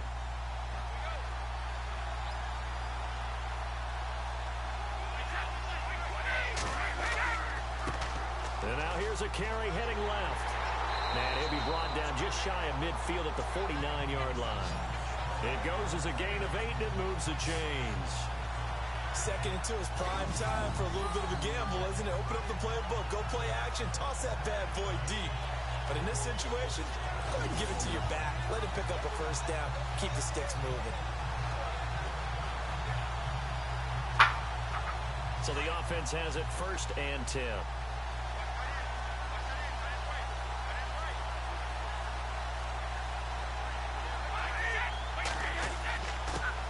Now a handoff here to his running back. And he'll get across midfield and down to the 48-yard line. Give him 3 on first down. It'll set up a 2nd and 7. Well, you know that old expression, it's not my night.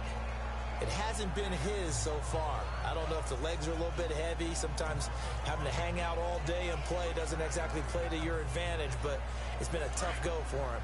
And every time he looks up, somebody's there defensively. That was the same case on that play.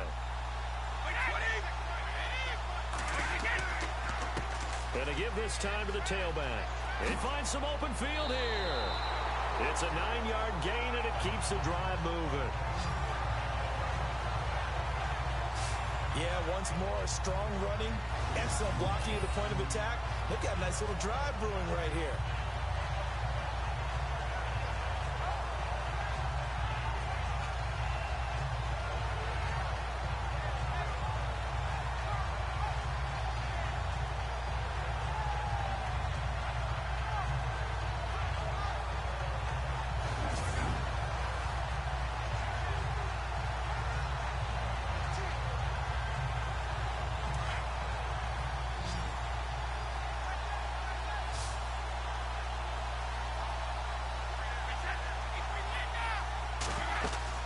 Now a play fake here on first down.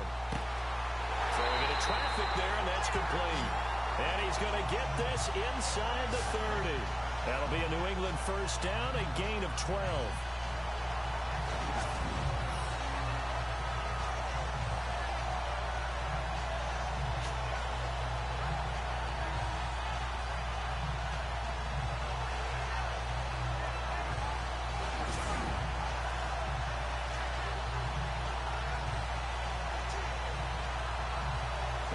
Lining up 1st and 10.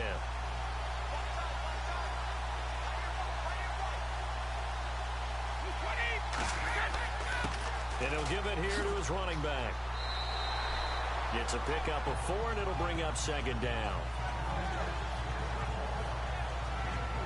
Tough running there. That's a hard-earned 4 yards. Yeah, those are the unsung kind of runs. They don't fill up the stat sheet, but they do set you up in good position on 2nd down. Offense walks to the line for play number 7 of the drive.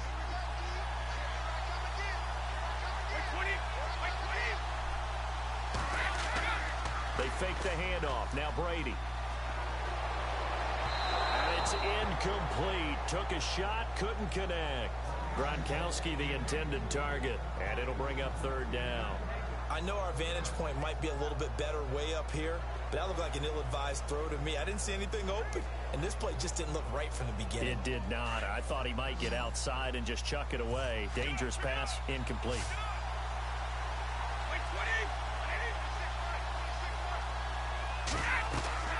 Throwing is Brady on 3rd down. This is White on the screen. And he picks up the first down yardage as he takes this one down to the 15. 8 yards on the pickup there, and it moves the sticks.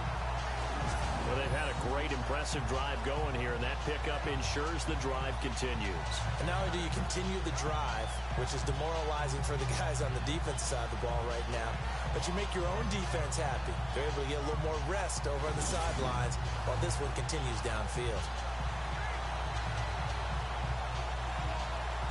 And now inside the red zone, the offense will operate.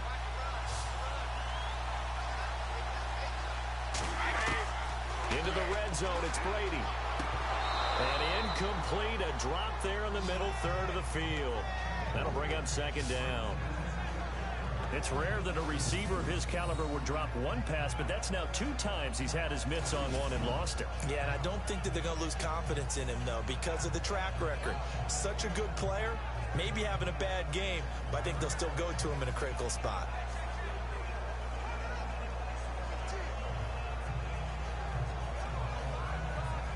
Well, just play after play after play on this long drive for the offense.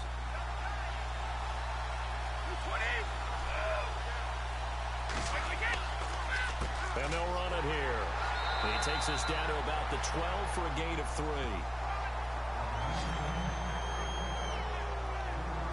Pretty good little 2-play sequence there. You force the incompletion, then a very short pickup. Yeah, now maybe you bring in an extra defensive back or two because you want to try and defend on 3rd down.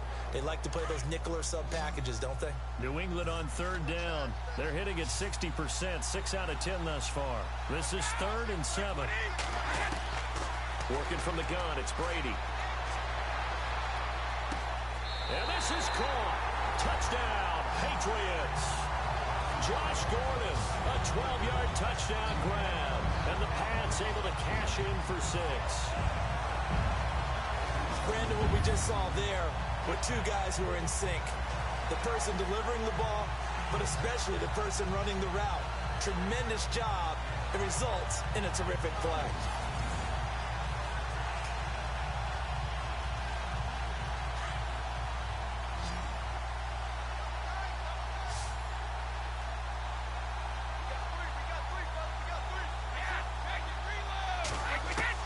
From the gun, it's Brady. And that is caught for the 2 points.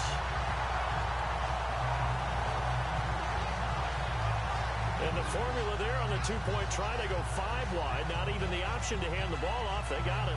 They tried to create space, and there isn't a whole lot of it there. For the defense, what you're trying to do is make sure that if they're going to catch the ball, make them catch it behind you because they run out of space with the back line. But in this case, the offense figured it out.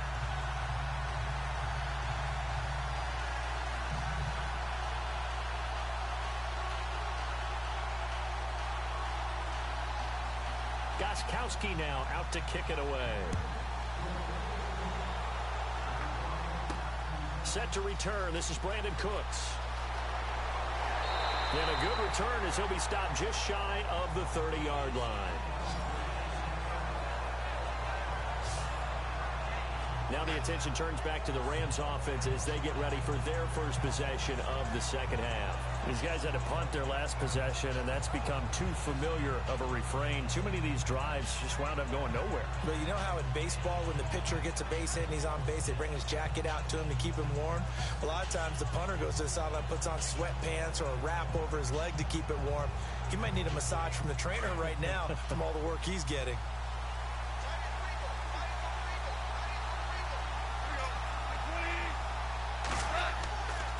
Time to establish the run game here. Gurley. And he's going to lose yards. They take him down at the 26. A loss of a full 3 yards, and now it's 2nd down.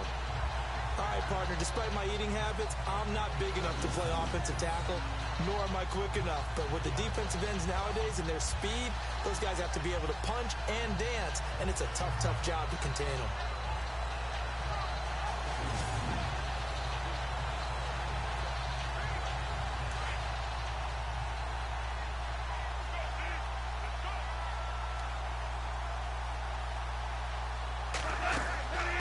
Again, they run with Gurley.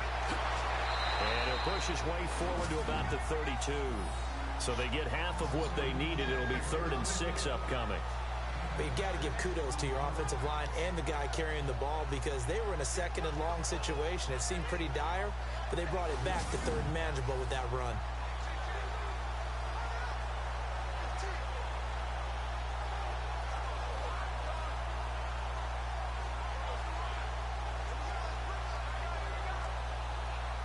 The Rams on 3rd down. 3 for 7 so far in this game. This will be 3rd and 6. They go play action with Gurley. Now Goff. And this is going to be incomplete.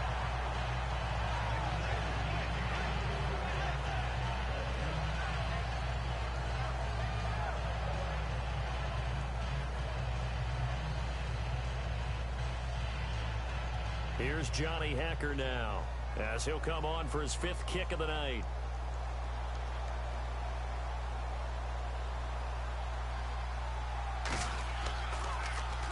And he gets this away, and look at this. This is a good one.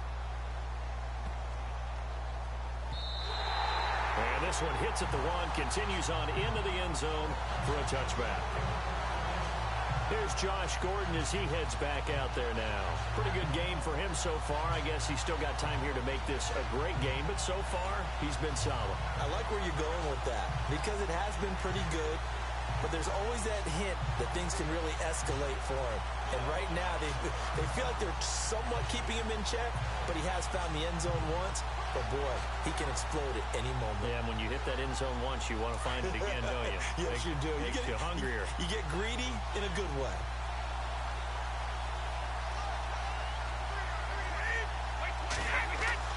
On 1st and 10, here's Brady. Oh, incomplete. A turnover would have really helped there. Almost intercepted. Instead, it's just 2nd down. Well, the numbers have been good in the passing game, and certainly a big reason why they have the lead. But now here, 3rd quarter, maybe go to the run game a little more? Yeah, perhaps. I mean, after that incompletion, a little credit to the defense for shutting them down on that play. Maybe you try and run the football a little bit more in this spot. But they have to feel good about how they've been throwing it overall.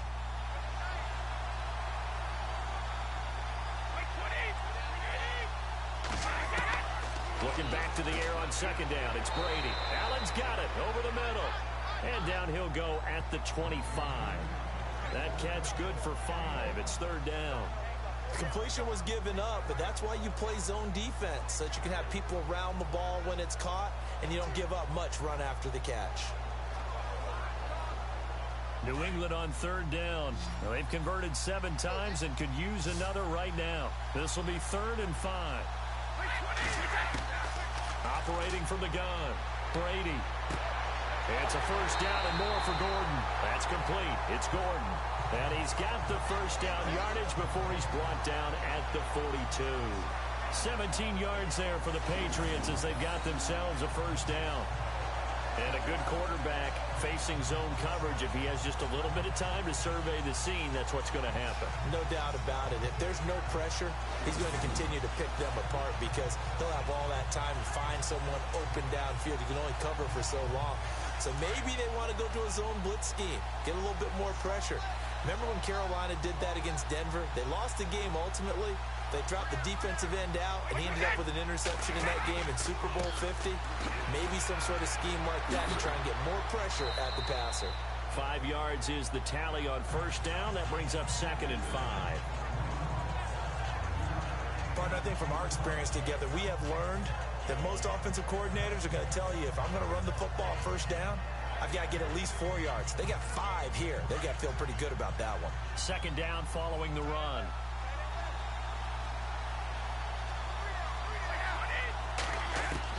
Brady to throw on 2nd down. Oh, he dropped it. They were looking for him in the middle 3rd. He couldn't catch it. Now 3rd down. So much of this game is focus and concentration. And whenever I see guys running the in route, I know that in the back of their mind, they're always wondering who's lurking inside that might put a big hit on them as they try and catch the ball.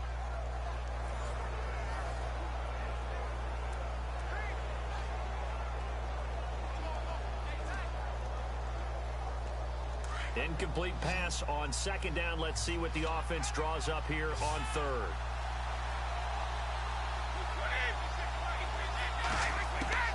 From the gun, Brady. And he's got an open man. It's Gronkowski. And brought down, but not before he was able to break the tackle, and the extra effort moves the sticks. Brady to Gronkowski. They make it look easy, don't they? And it's a Patriot 1st down. You know, some teams use the running game just to bludgeon people. I think that Brady to Gronk does the exact same thing for them. Long, short, medium, they know how to connect. In ways, it's sort of revolutionized the quarterback-tight end relationship. They can go, as you've told me before, they go medium, they can go short, they go long. And the way that Gronk is used, he's not just a tight end. Oftentimes, they'll put him on the backside of formation as a single wide receiver, and he runs routes exactly that way. Looking middle, it's caught by Gronkowski. And here he'll be brought down a little shy of the 35 at the 36. A good pickup there. 8 yards on the first down completion.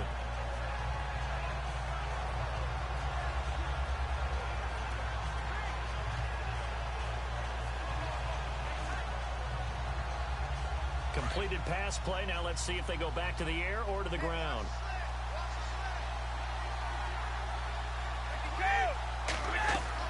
They'll run it now out of the gun. And now running right through it. So he got free of one tackle but couldn't do a whole lot else. Only a yard on the pickup, so a good situation on 2nd and 2. It's now 3rd and 1. This is what happens sometimes when you abandon the running game. It's hard to get back to it because once guys get out of that mentality of firing out and hitting people, hard to get them started again occasionally. They'll look to make it 3 for 3 on 3rd down conversions. They need a yard here. They'll run it now out of the gun.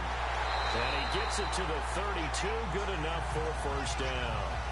They only get 2 there, but on 3rd and 1, that's all they needed to keep the drive going. Someone's been having a good game so far, and you know something? A lot of it's been power running.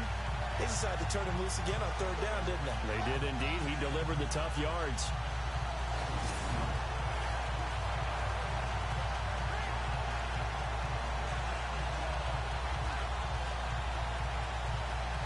And a new set of downs here after picking up the first on the ground.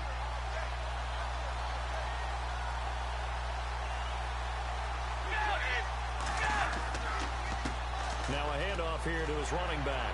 Works his way inside the 30 on a pickup of 4.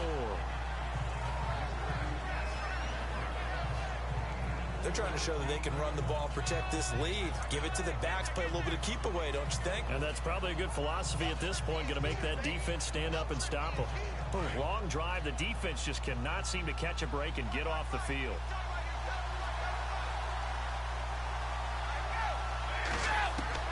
Now they'll throw with Brady.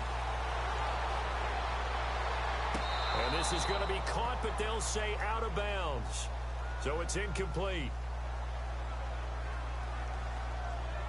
Illegal touching. Offense. So this will be accepted as it moves the offense backwards.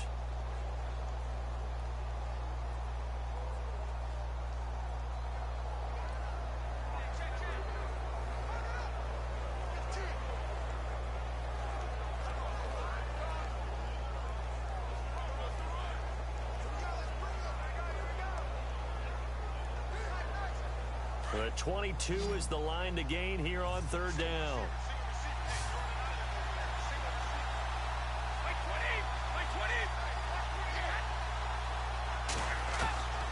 Operating from the gun, Brady. And he'll have his man, that's Edelman. And he'll have the first down, getting this one to the 14-yard line. Brady to his old reliable Edelman, and the Patriots have a first down. I don't care how many times we see it. I still get a kick out of watching quarterbacks and receivers do the pass tree in pregame warm-up. But I always remember that when we go to practices, we see that after practices as well. They really tune it up, don't they? They tune it up. They know why they do it for these situations. First down. And they build that trust, and that's why they're able to find him in this type of a situation.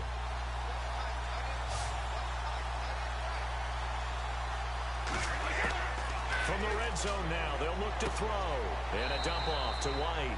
And he's brought down just outside of the 10 at the 11.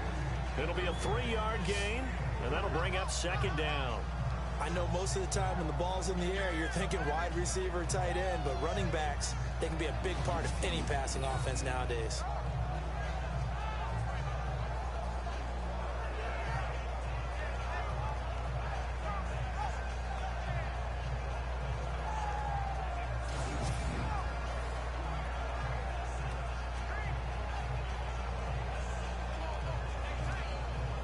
A long drive here. Play 12 coming up for the offense.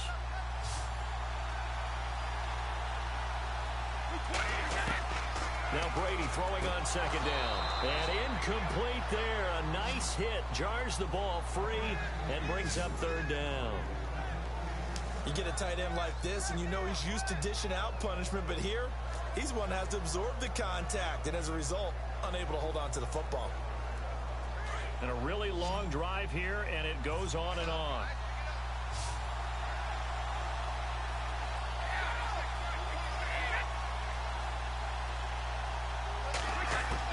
To throw on third down, Brady. And able to catch it on the left sideline, but they're going to rule him out of bounds. So it'll be incomplete. Certainly one they'd like to have back as it brings up fourth down.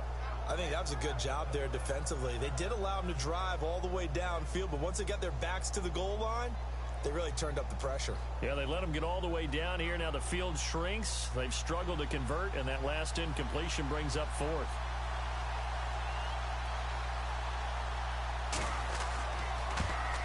And Gostkowski's kick is good. And that will extend their lead even further. So 3 field goals for him here. And this last one helps him stretch out the lead. And he's been solid as usual. And this is what you need to do. Make sure you get points out of every possession. And so far, they've done a nice job of that.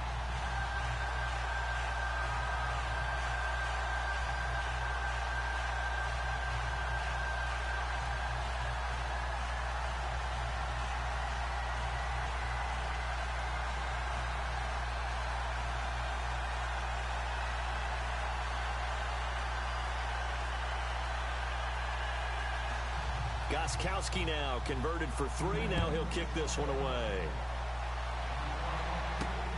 This is fielded at the goal line. Solid return, pretty good field position. They'll start at the 32-yard line. The Rams offense now, they get set and head back onto the field. And right now these guys, they're shuffling a little bit, maybe doubting, because 3 straight drives have ended with them punting the football away. Yeah, so you start pointing fingers at each other a little bit, asking a lot of questions. What are you seeing? What are you getting? Maybe trying to narrow down your playbook a little bit and maybe get simpler rather than more complex in order to try and fashion together a drive.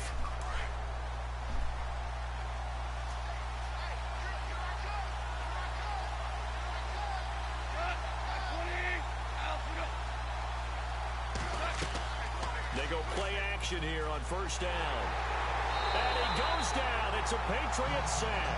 Dante Hightower coming in from that outside linebacker spot to bury him for a loss of 7. Well, that play was the very definition of fast, quick, and in a hurry. Suddenly, he was there. In a blink of an eye, that happened fast, and a big sack.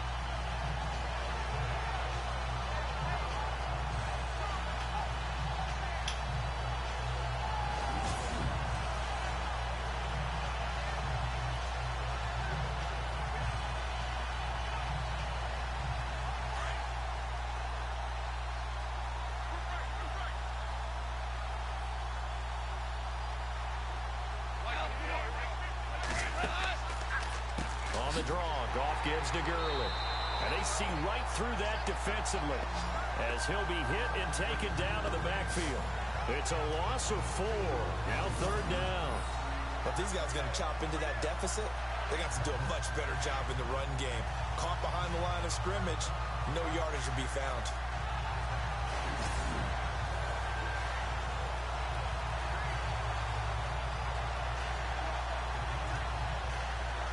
Need something from deep in the bag of tricks here after first and second down went backwards. It's third and very long. A shotgun snap for Goff. Over the middle, that's hauled in by Kupp. The completion good for only 6, and that'll bring up fourth. That's certainly playing down and distance very well by the defense, isn't it? Take whatever you want underneath by all means.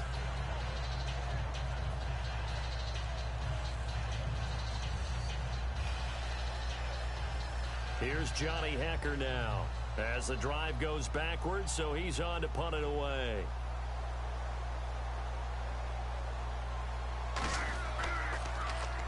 He steps into this one, and this is a rocket. And well done here. That one will kick out of bounds at about the 8-yard line. And here comes Rob Gronkowski and company. And we see here the productivity certainly has decreased from the start of the game, but sometimes people forget these tight ends, they can do more than just catch the football. That is so true, because now when things start to happen and you're not getting the ball as much, maybe you change your focus on the game. Maybe you become a very good decoy. Maybe you block a little bit more. But sometimes you have such a great first half, you expect it to continue to roll, and it doesn't just happen that easily in the second. Now, they have been able to shut him down, at least as of late.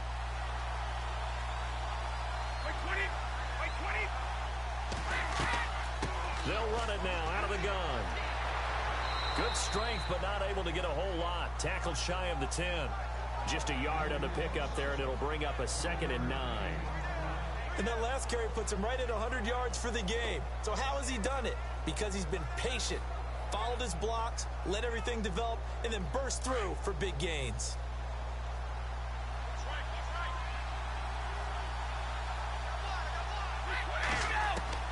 On 2nd down, here's Brady.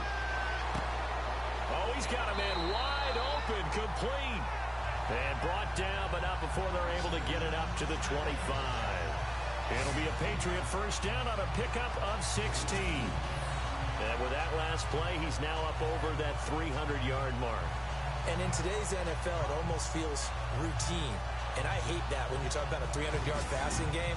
To me, 300 yards still signifies excellence, and he's achieved that in this performance. Offense comes to the line now, 1st and 10.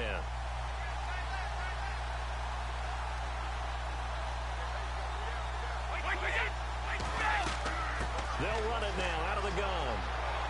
And not a whole lot doing there as he'll get it up to about the 28-yard line. 3 yards on the pickup there, and it'll be 2nd down.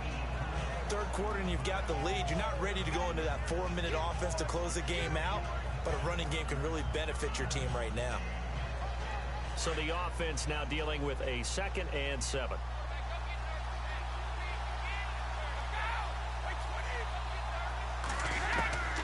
From the gun, Brady. Throwing the out route incomplete. That's Gordon. And he'll be brought down right around the 37. It's an 8-yard pickup and leads to a new set of downs. And when you're playing a quarterback with some experience and some moxie, you enter the danger zone when you decide to blitz him, because if he's able to diagnose as he did on that play, he can hurt you downfield. He reads defenses so well, doesn't he? He really does, and the best part about that play for him, I don't think that was his primary target. I don't think so either. I think he had the read, figured out where the blitz was coming from, and went to a secondary target for a really nice gain.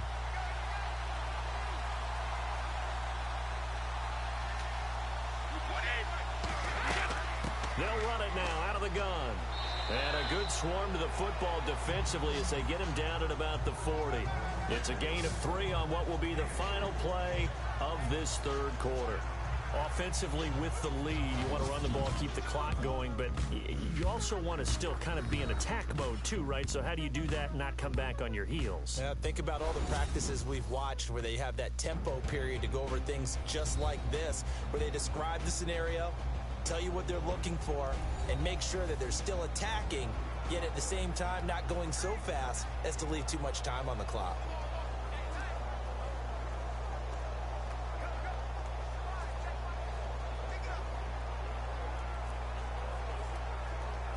See if they stay on the ground for 2nd down.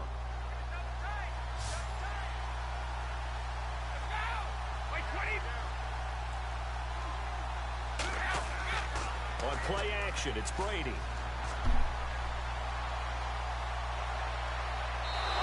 And his throw here's incomplete. Looking for his all-pro tight end, Rob Gronkowski, and it's 3rd down.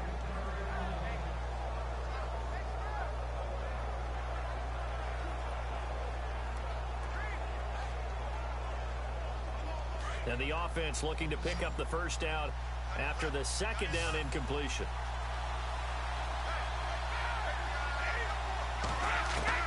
On 3rd down, Brady. He's going to flip that out to the flat. It's complete. No gain at all on the play there, and that brings up 4th. Now, they couldn't get anything going there out on the right side in the flat of the swing pass. And didn't we have a discussion with their staff about wanting to get the backs more involved in the passing game? Huge emphasis for this game, but obviously the defense had other plans and really made a nice play. Here's Ryan Allen now as he's on to punt for New England. He gets this one away, and boy, it's another boomer. And this is going to carry well into the end zone for a touchback. And now out on the field, here comes Los Angeles. Now, if you're a fan of punting, and I know that not many people are, but this game kind of turning into one for you. Well, it's okay if it's a skills contest, right? We're really into it then, but not during the course of an actual game. This has turned into a field position game, though. Sometimes a better punter may actually determine the outcome.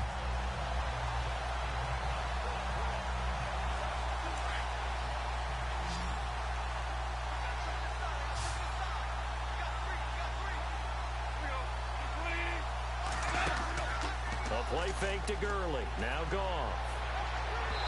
And his throw is incomplete. There's so much precision in an offense, especially when you're throwing the ball. And in an out route, plenty of it. How about the quarterback hitting his back foot, ball's out of his hands, receiver making his break, making his cut. He's got to time up perfectly.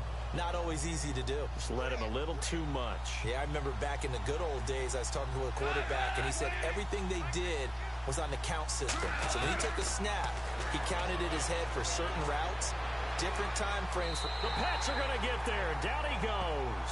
Adrian Claiborne in there to bring him down for a loss of 7. Partner, I know the ball security's preached like crazy, but every now and then you've got to know when to get rid of the football and save a little bit of yardage if you're a quarterback. Because now if you're the offensive coordinator, what does it do if it was 3rd and 10 versus 3rd and much longer as it is now? Yeah, it changes everything in terms of play calling and the pressure you might expect to face on the very next down. Had to throw the ball away and save the yardage. He didn't get it done.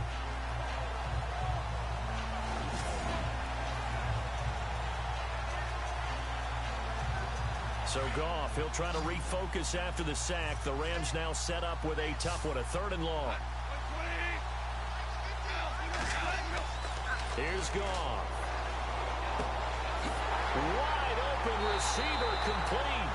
Well, he's taken down, but not before picking up the first thanks to a flashy little spin move. A really nice gain of 25 yards. You cannot write these guys off just yet, not with a quarterback like that under center. You mean it actually crossed your mind with him running the team that you could actually maybe write this game off? Not yet. Not a chance. Not with him. We've seen it too many times.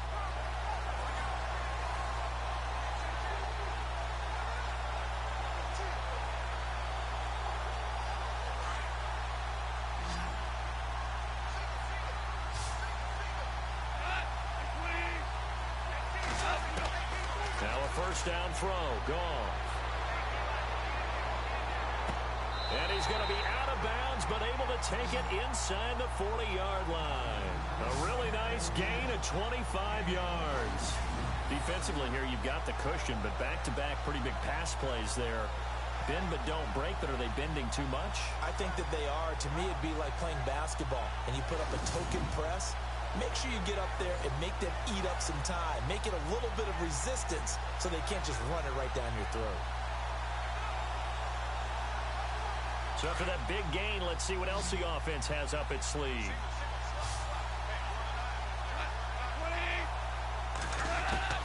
On 1st and 10, Goff.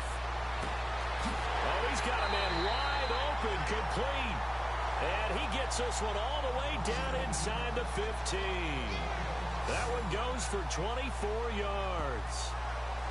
And boy, they had high praise for this rookie receiver when we asked the coaches about him, didn't they? They certainly did, and obviously they liked his measurables, otherwise they wouldn't have brought him onto the team. Height, weight, speed, all of that. But how about what they really said? Competitiveness. That's what they really liked about him. The way he goes after the football, competes for it, and decides when it's in the air, it's his and only his.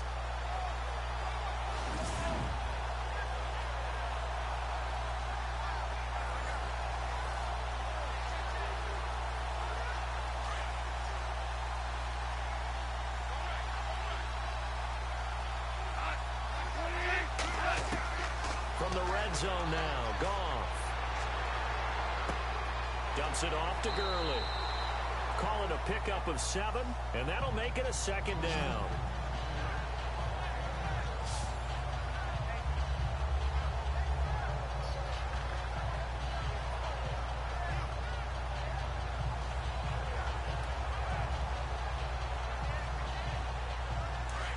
Looking to jam the receivers at the line here. Press coverage look defensively.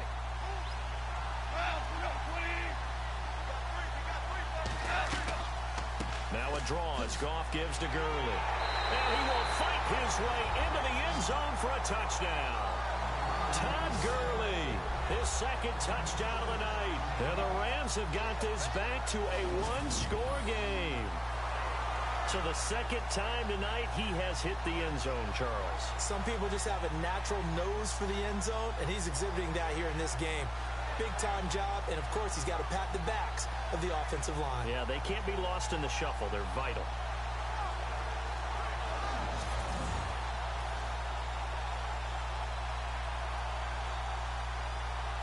Now Zerline on to add the extra point. And the lead is down to a field goal now. So that drives 7 plays in length. And it's finished off by a Todd Gurley touchdown run.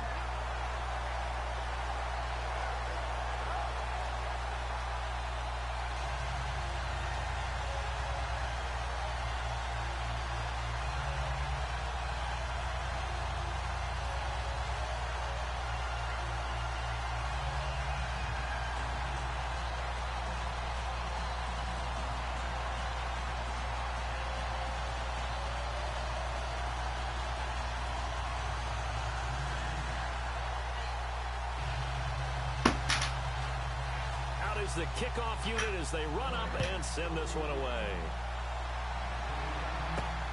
This will be taken in at the 1. And a little spin cycle, room to run now.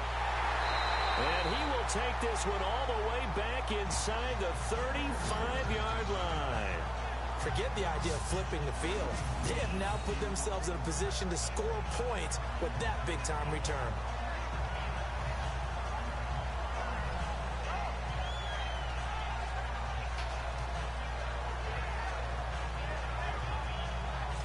So the Patriots coming out now. Certainly want to avoid what they had to do last possession. That was punt the football, because this game's starting to tighten up. In a basketball sense, you think about taking a little bit of the air out of the ball, right? Maybe milk some clock, limit the possessions. In this case, they might want to do the same thing, but control the game offensively.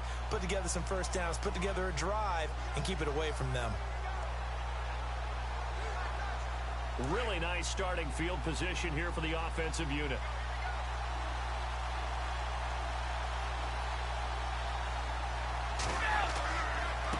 Going to give this time to the tailback. And he showed off the athletic juke. Good little gain there. Not a whole lot of real estate, but a nice carry. 9 yards is the pickup there, and they'll have a 2nd and 1. Oh, that's one to warm the hearts of all those old-school football players, isn't it? Tough, hard, gritty run. Got behind his pads, bowled over a few people. Look at that one, right up the gut. Saw it through 3 quarters. No reason to lighten up now. And after the play on the ground, that brings up 2nd down here.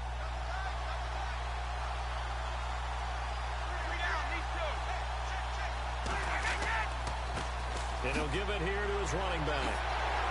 And down inside the 15, shy of the 10. A 10-yard pickup, and it's enough for a Patriot first down. I think this defense tired of seeing him run the football, and this D-line probably getting sick of the O-line as well. And as I'm watching this, I'm thinking about a conversation I had with Adam Gase, the head coach of the Miami Dolphins in the offseason. He told me that he asked his running backs each week for their favorite runs. Give me your 3 top runs. And right now, you're seeing a guy that's probably using his top runs to great advantage in this game. He is in a zone.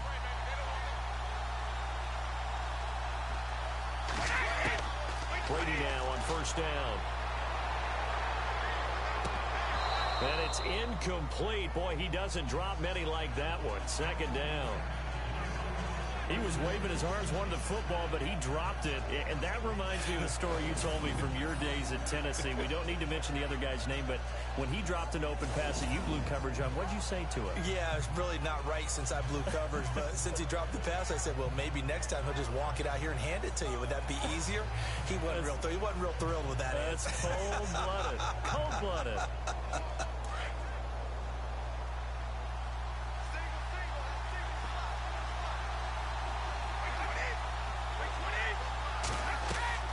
Brady again here on 2nd and 10.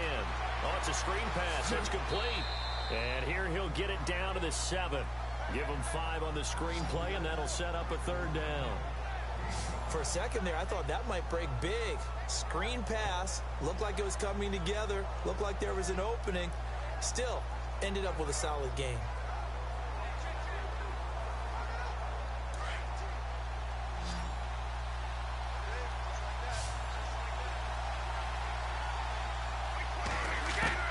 From the gun on 3rd down, Brady. This is caught. Gronkowski. And he'll take it into the end zone for a Patriot touchdown. Rob Gronkowski, a 7-yard touchdown grab. And the Patriots add 6 to their lead. The tight end position has always been dangerous, especially in the red zone, short field. But now even more so because these tight ends aren't necessarily the tight ends of old. They're the rocked-up wide receivers who have a little bit more speed. Way harder to cover than before. The point after try for Gronkowski. And his guys will take a 10-point lead.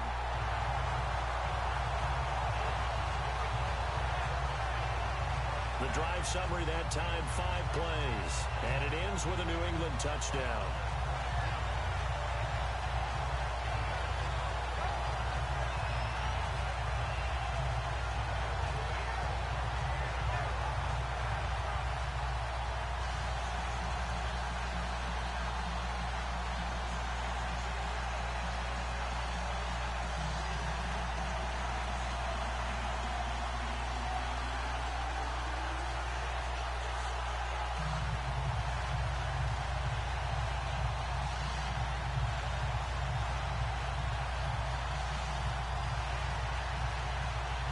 Gronkowski now out to kick it away. This fielded at the 2. And nice work on the return as they'll start their drive just past the 30-yard line. And the Rams now coming out on the field. And for them, a touchdown their last go-around. Obviously, they'll be hoping to do that again. And when you start plotting for this drive, when you start thinking to yourself, okay, what are we going to do? You don't go away from what you did before because that worked. But you have to be prepared for wrinkles and counters because you know they'll make some adjustments.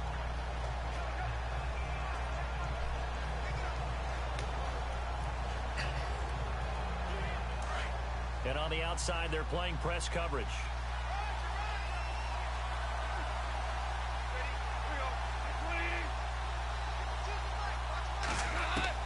On first down, it's gone. They'll throw underneath for Gurley. And he'll be knocked down sideways at the 44-yard line. They give him 13 yards there on the play and a fresh set of downs. This possession means so much for them. They've got to focus on this drive and find a way to make this a one-possession game. Yes. Got to get a score. Yeah, so good with a field goal. Don't necessarily need a touchdown.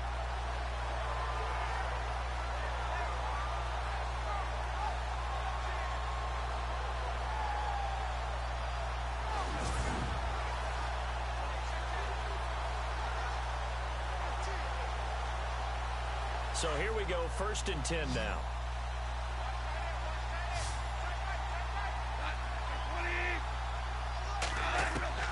From the gun, here's Goff. And he will find his man on the end route, complete. And he'll be taken down across the 50 at the 45 in enemy territory. Give him 11 yards that time and a new set of downs. 5th catch of the game for him there. Yeah, and the tight end position is now becoming a volume pass catcher. Used to be occasional, right? Safety valve. Throw one to him every so often, but mainly they want him out there to block. Nowadays, an integral part of the passing game, and they create such great mismatches that they often become the leading receiver.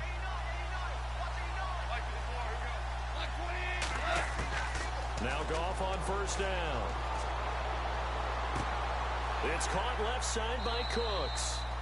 And he gets this inside the 35-yard line. 12 more yards there and another first down.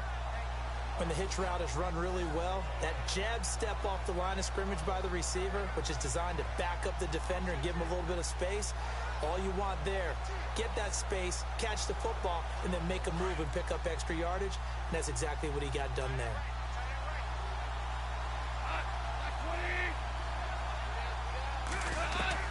Goff on first down. He's going to dump it off to Gurley. And he's going to be out of bounds down inside the 5 at the 4. He got 29 yards that time. We can talk all we want about football being a game of strength and brawn. It's also a game of mismatches, and they're trying to create one there, getting it to their back out of the backfield to make a bigger play. As we often say, get it to him in space, let him use his leg. Yeah, if he can get a matchup against a linebacker or maybe a defensive end dropping out in a zone blitz, he's going to win that battle just about every time.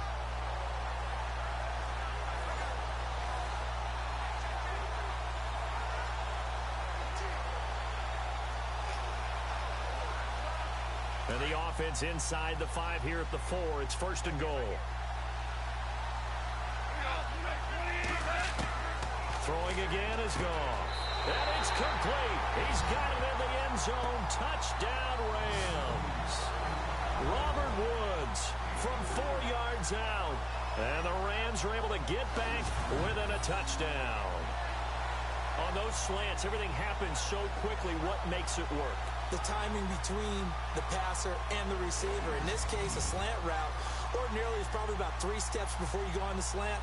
In this amount of time, I think it was a 2-step deal. Boom, put his foot in the ground and got inside for the pass. Got inside for the pass, got inside for the catch and the score. And the lead is down to a field goal now.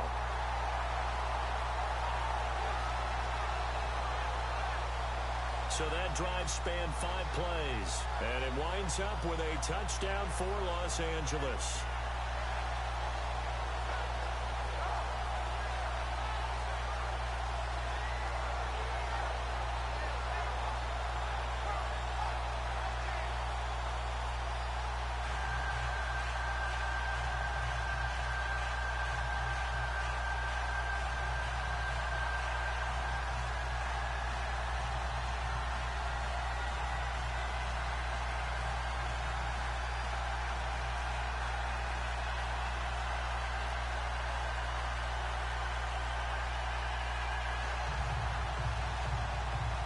The kickoff unit is out on the field, and they will send this one away.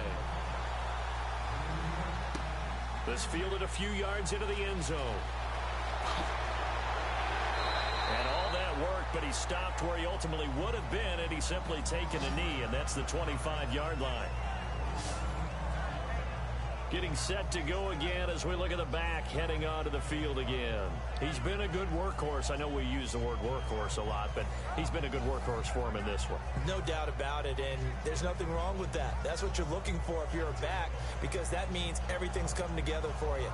Big guys up front have created space. You've run through it. You've probably got some help even from the wide receivers who want to catch passes as opposed to block, but they're helping out too. Yeah, everyone's pitching in. He's had a good game.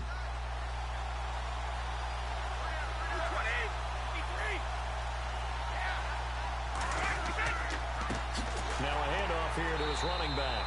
And maybe a measure of revenge there. He's had his way in this one, but this time they get him behind the line. They'll wind up losing 3 yards here. And it'll bring up a 2nd and 13.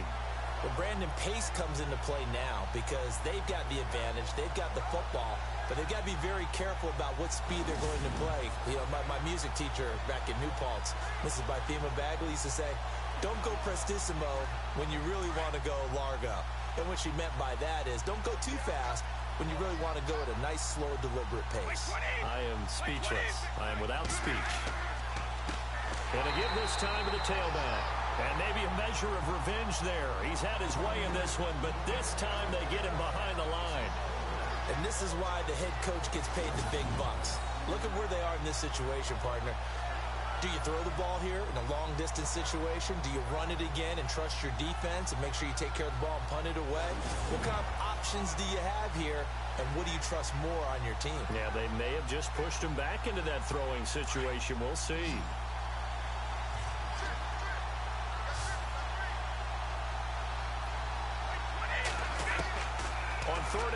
It's Brady.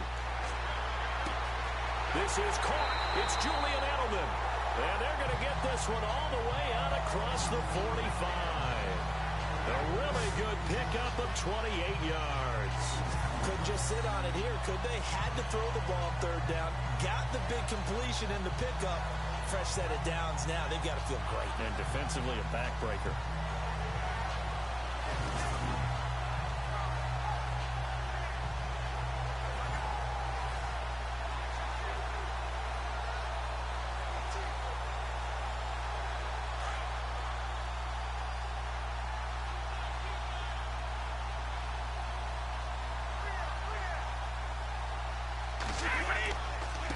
And he'll give it here to his running back. And no room to maneuver there. Give him a yard up to the 47. Run blitz there defensively, something we might see more of here in the fourth quarter. I think we'll see a lot of it. And the difference between that and a pass blitz, you're just trying to get to the quarterback. You're trying to scheme someone open who will get to the QB and make sure he gets on the ground. In a run blitz, you're actually trying to cover up gaps, trying to cover up holes so they can't run the football. Second down following the run.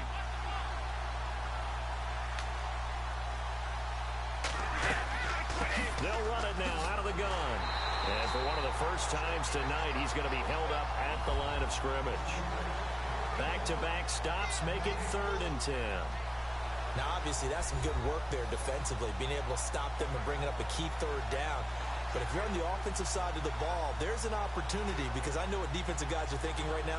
Just stop them, get to the ball. That means they might not be sound defensively. There could be some opportunities. And you said key third down. Highlight that word. Put it in bold. Here we go. Throwing is Brady on 3rd down.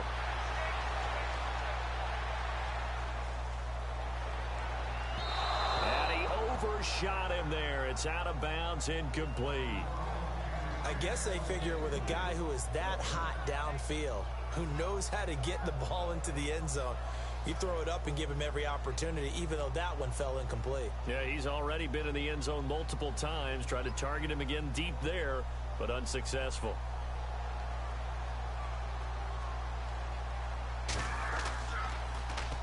Allen on to punt as he gets this one away. And not what he was hoping for there, as this will hit in the end zone for a touchback. So now here are the Rams as their offense comes back out. And things are starting to move in the right direction. They get the touchdown last drive, then their defense gets them the football back. Yeah, now they have a chance to get the lead if they can put something together here. And I'm eager to see how they decide to do it. Do they want to be methodical, or do they want to take the big strike and go after it right now?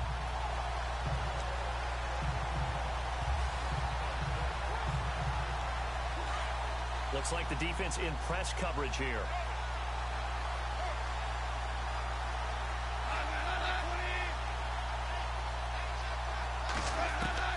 On 1st down, gone. Right side complete. That's Woods. And they're able to get this one across the 35. They got 18 yards out of that one, and it gets them a new set of downs. Tell you what, he's been able to put the ball in some tight spots all game long. That throw, no different. Yeah, a lot of people will call it a gutsy type of a throw. I think he looks at it as, I can do it, so it's not that big of a deal to me, and I'm going to keep firing.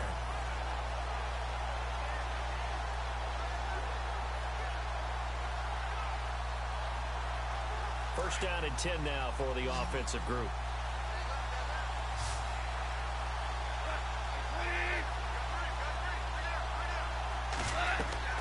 Now gone.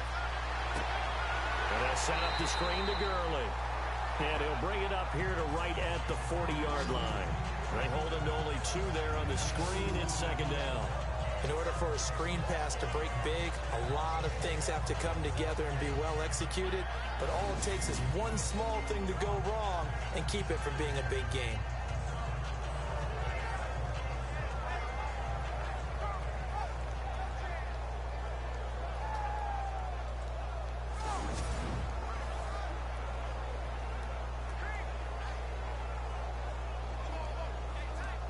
To go here on 2nd down.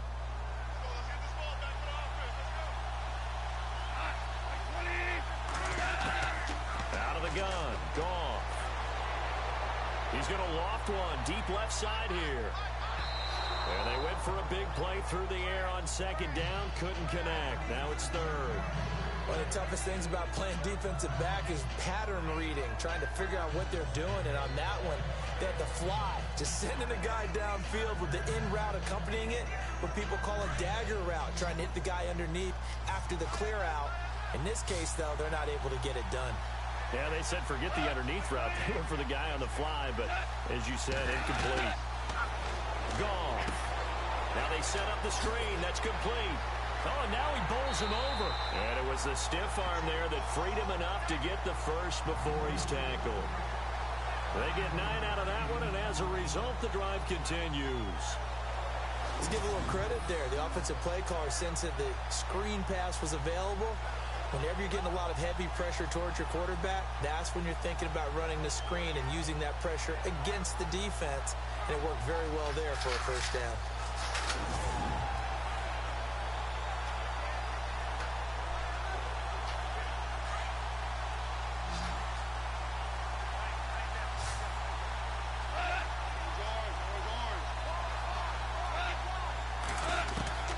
To the air again. Goff. And his throw's going to be incomplete.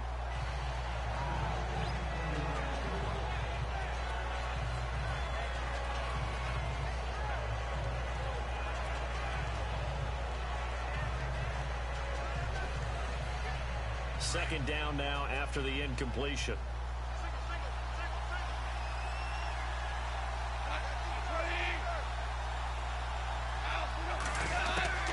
Again, Goff.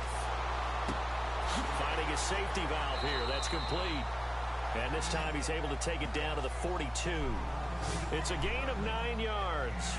And that'll bring up a 3rd and 1.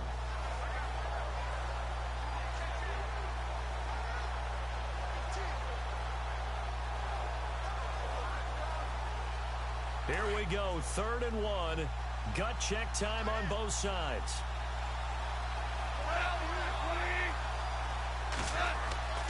They'll try and pick up the first with Gurley. And he's got the first before he's brought down at the 39-yard line. 3 yards there, good enough to keep the drive moving.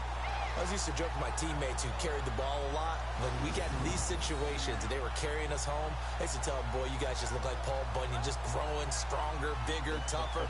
And all night long, he's carried this team. He has indeed. Everything magnified right now. A huge 3rd down conversion. And a new set of downs here after picking up the first on the ground.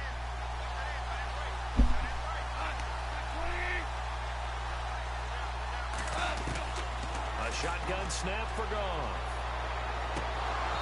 And incomplete. A drop there in the middle third of the field. That'll bring up 2nd down. Everything looked right on that play except the conclusion. He dropped it. An in route going into a little bit of traffic. Maybe in the back of his mind he was wondering where the hit was going to come from.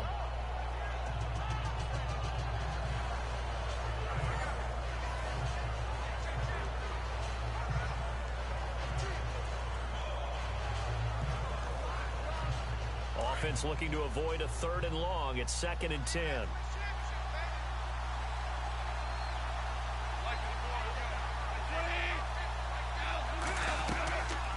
They'll run it now out of the gun. And an alley to run. And he gets this one all the way down inside the 20-yard line. That's good for 21 yards and a first down.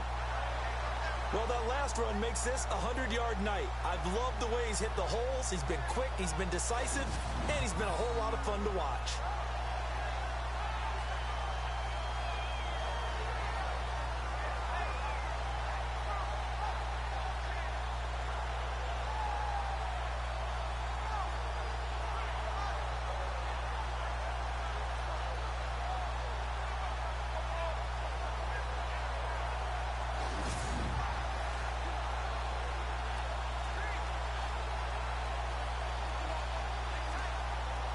The offense certainly looking to score some points, but they also need ball security here late as we get down to the final moments of this one. From the red zone now, they'll look to throw. And it's incomplete. Boy, he doesn't drop many like that one. 2nd down. We know it's not an easy job to go out and catch passes when people are trying to tackle you and knock the ball away. But the bottom line is, that's a pass he's got to have and a pass he should have caught.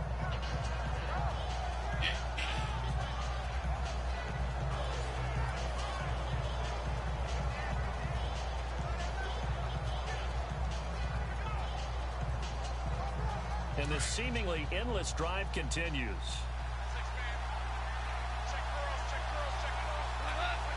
And now whistles here and a flag down. Looked like someone got going a little early. False start, offense. The crowd's not doing that O-line any favors. Home field advantage is really kicking in, making it very difficult for them to hear the snap count.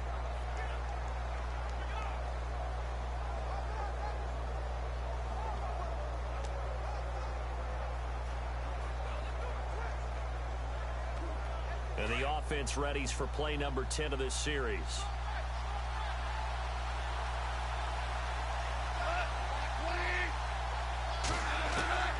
On second down, here's Goff. Throw left side, complete to Cup. And he'll go out of bounds in the red zone just inside the 20. The reception good for 7. It's third down.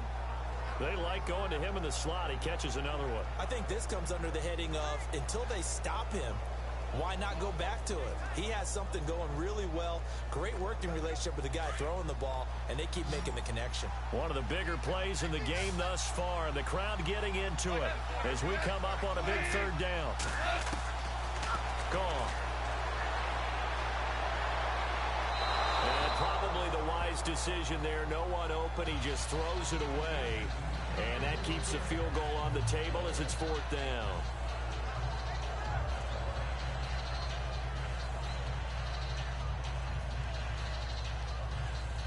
So on fourth down, out trots the kicker in a big spot here. A 33-yarder from the left hash. And Zerline's kick is good. And in the fourth quarter, this game is tied. I tell you, the life of a kicker.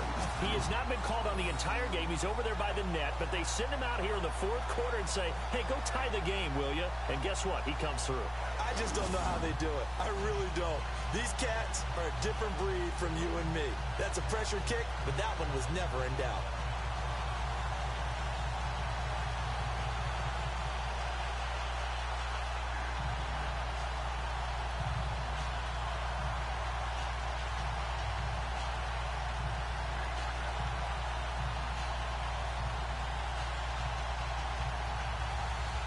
So here comes the kickoff now, all even here in this fourth quarter. This fielded at the 2. And he'll take this across the 25, couple extra yards up to the 27-yard line. The Patriots offense now, they work their way back onto the field. And a tight game after punting last time. See if they can get something going on this drive. As they head to the field now, with the game this close, you've got to feel there's a sense of urgency for them going on offense right now. But they have to do it without letting panic creep in and affect their play. And the offense can string something together, but they'll need to do it quickly here to try to get points on the board and win this game. Throwing on first down is Brady. His throw incomplete. They always say that real estate is about location. Well, guess what? When it's a slant route, the quick ones, timing, timing, timing. Got to be able to lead your man with the football. And the timing off right there. Threw it behind him. Tie game here. Time starting to run down. The defense really needs to try and keep this game tied. See if they can get the ball back for the offense. Looking back to the air on second down. It's Brady. And his throw's going to be incomplete. Everything about that play tells you about today's NFL offenses and what they're asking out of running backs. You can't just be a guy who can run the football. You have to be able to catch it as well, and he didn't get that done on that play.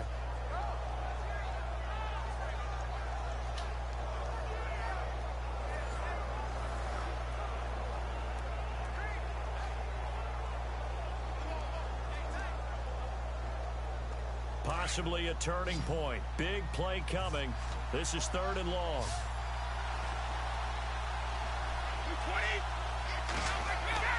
Now Brady. And an alley to run. And he's got the first before he's brought down at the 39-yard line. That'll be a New England first down, a gain of 12. Time for a break. We'll come back and see how it all shakes out after this.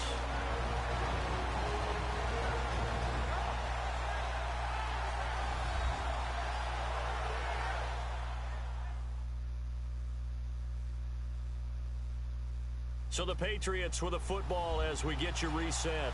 They've got it 1st and 10 as they search for a go-ahead score.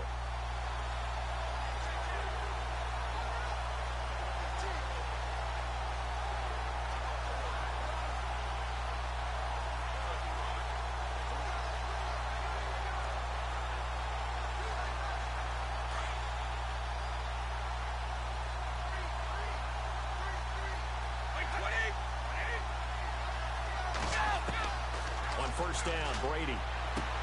This is complete to guess who? Gronkowski again. And he'll be taken down, but not before he gets into enemy territory. Back-to-back nice gains. That one for 14 yards and another first. Brady going to throw. And he's got this down a yard or two shy of the 40 before he's out of bounds. 7 yards to pick up on the pitch and catch. He's been a busy man here in this one, and they're showing off some nice footwork to stay in bounds. And with those types of catches and the volume that we've seen in this game, wouldn't you keep him busy as well? I would. Of course. You got to keep throwing it to him. He keeps making plays.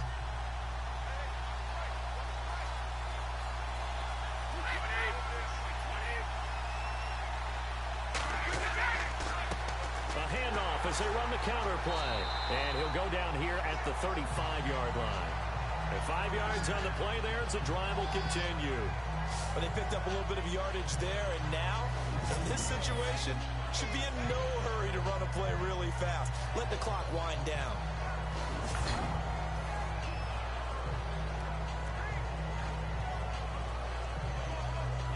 Fresh set of downs here.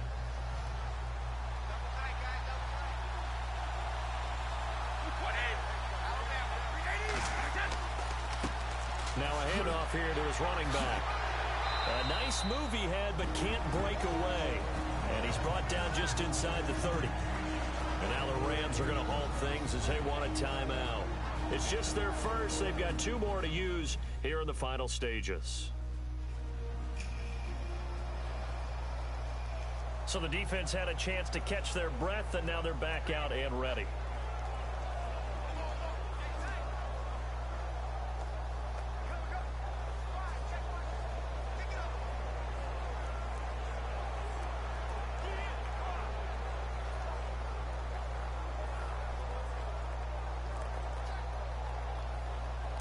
See if they stay on the ground for 2nd down.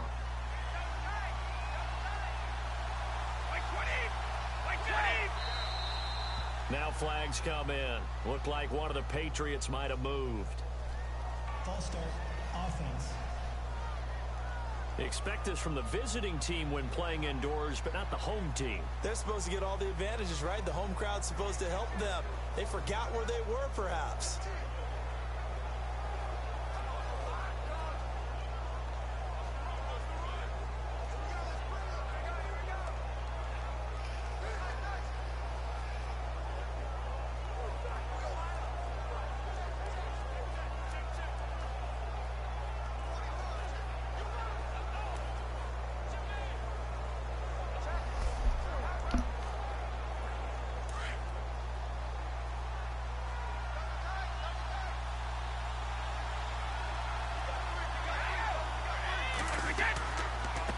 And to give this time to the tailback. Takes this to the 32, maybe the 31. Defensively, they rally quickly after the broken tackle.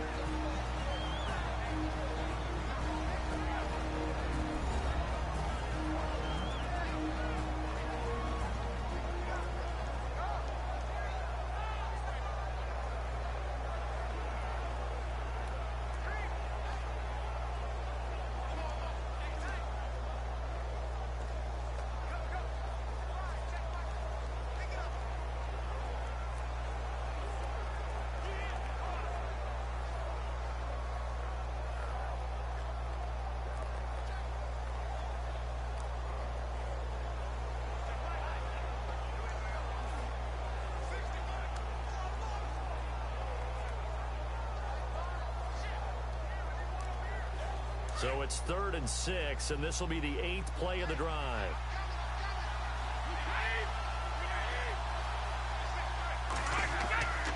Here's White. So a nice job to break the one tackle, but not much daylight after that as he's brought down. And play is stopped here. Timeout. It's the defense calling the timeout here. That'll be their 3rd and final stoppage here as we step aside. And now following that timeout, the defense back out onto the field.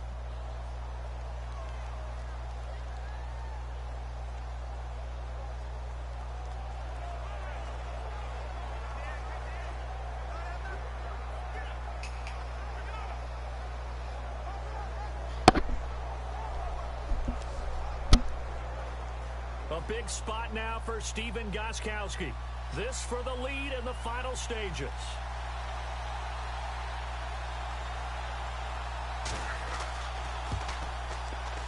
And this one is right down the middle.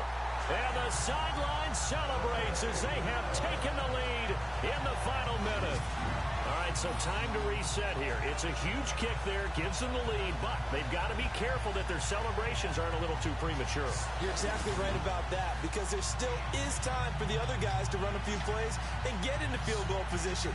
So this defense is going to need to come up with one final stop if they're going to get out of here with a victory.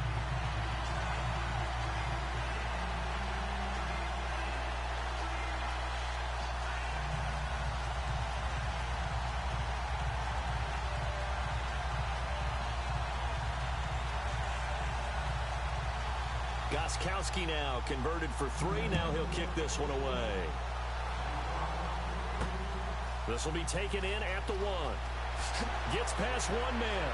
And he'll be brought down at the 23. Make it the 24-yard line. Jared Goff and the Rams headed back onto the field. Yeah, this is a spot where you can learn a lot about a young quarterback. And that's why they brought him into the organization, because you don't just bring them in strictly for their talent. You think that they have that something special in them that will allow them to function in these types of situations. Now's time for them to be clinical and not emotional. You know your play sequence. You know what has to get done. Get the ball to the right people, get out of bounds, and get it downfield and try and score. Yeah, he's trying to earn his stripes here for a winning drive. He's back to throw. And some room to maneuver. And they're going to get this one all the way out across the 45. 23 yards on the play. First down now, but that clock rolling. And he clocks it with just over 30 seconds left.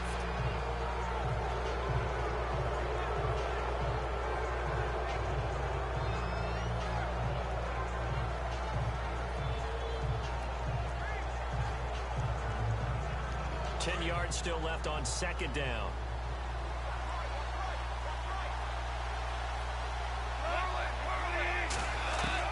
They'll look to throw.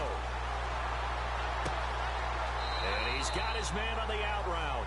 And he's going to be out of bounds, but able to take it inside the 40-yard line. That one good for 16, and the drive will continue.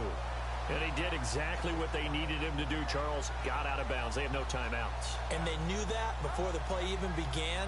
Still executed it. How many times have we seen it happen where you know it, yet a guy still looking for a timeout or trying to stay in bounds? He got it done. So the offense has it 1st and 10.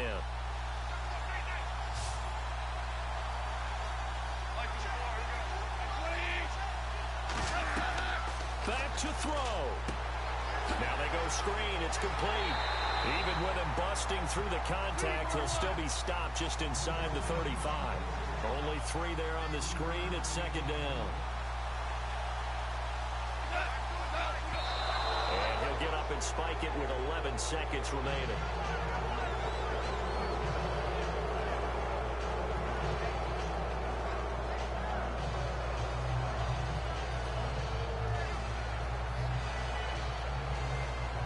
So on 4th down, Goff will yield to Greg Zuerlein for the field goal try. Now we're going to get a timeout here called by the Patriots.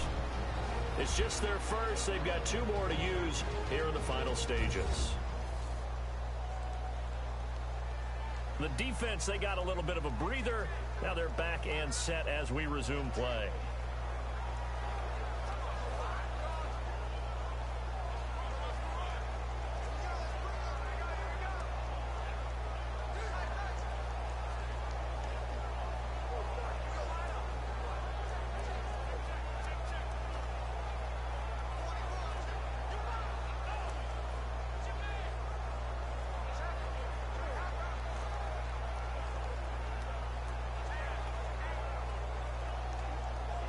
So on 4th down, Goff will yield to Greg Zuerlein for the field goal try. This to potentially send us to overtime. And this is good. He got just enough to clear the crossbar as he drops it in from long distance. And they will tie this game here in the final seconds. So a money kick there in the final seconds, and now, barring any hijinks on the kickoff here, partner, I think you and I, we're going to settle in for a little overtime. And I wouldn't have it any other way. This has been a dogfight all through regulation. No reason to think it won't continue in the extra period.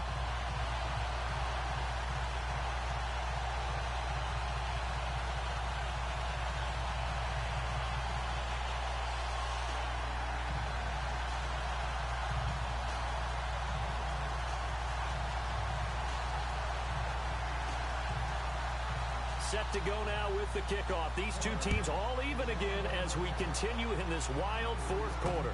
This fielded a few yards into the end zone.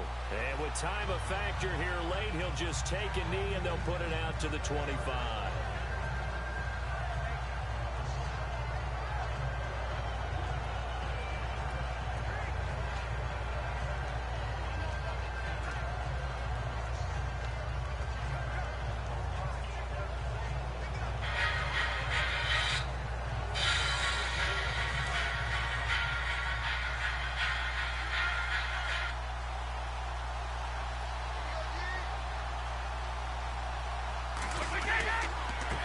And he'll give it here to his running back. And he powers his way up past the 30. And we will get a timeout with 2 ticks left.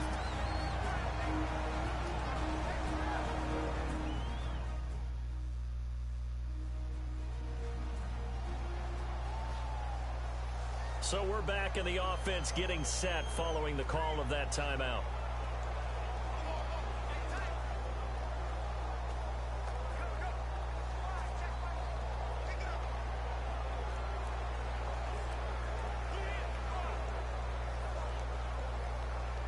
So the offense readies for a 2nd and 4.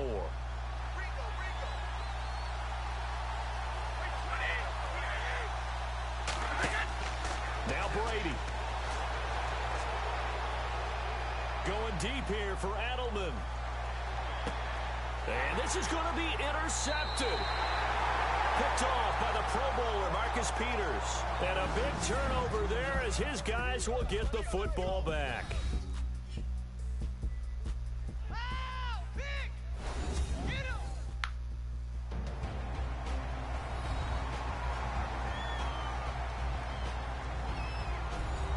It's a little teaching moment here. Overtime rules. Remind us how this goes, partner.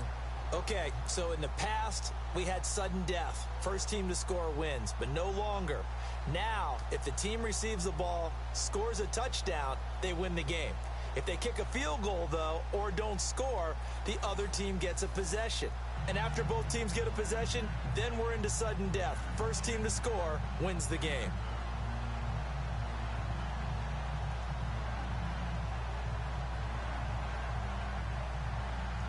So a tie ball game here as the kick's away.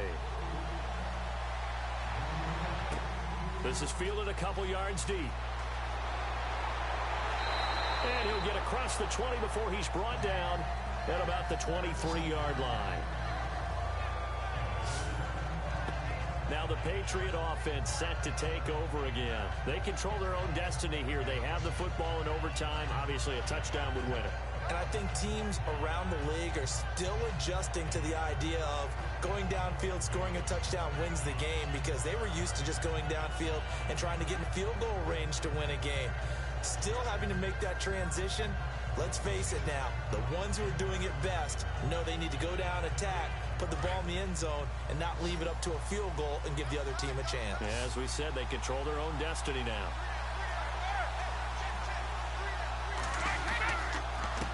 Now a handoff here to his running back. And maybe a measure of revenge there. He's had his way in this one, but this time they get him behind the line. It'll wind up being a loss of 2. And that'll make it 2nd and 12.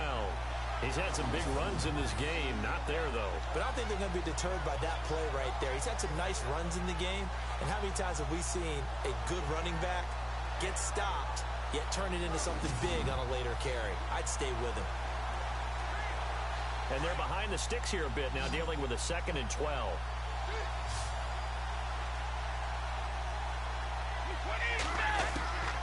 First throw of overtime for Brady. On the slant, he gets it to Gronkowski. And he'll get it up to the 33-yard line. It's a pickup of 12, and that'll set up a 3rd down. An ex-teammate used to tell me all the time, I hate experienced quarterbacks, because no matter what, you really can't hide what you're doing. And I think that right there, he knew right away where the blitz was coming from, where his primary guy was going to be, and he ended up going to a secondary target for a nice game. I was just going to ask you, that wasn't the primary target, and he's so good at that, isn't he? I think he knew right away that he wasn't going to get to his primary guy. I think he read that as soon as he got to the line of scrimmage, knew where the pressure was going to come from, and said, I know how to beat that, and that's what he did.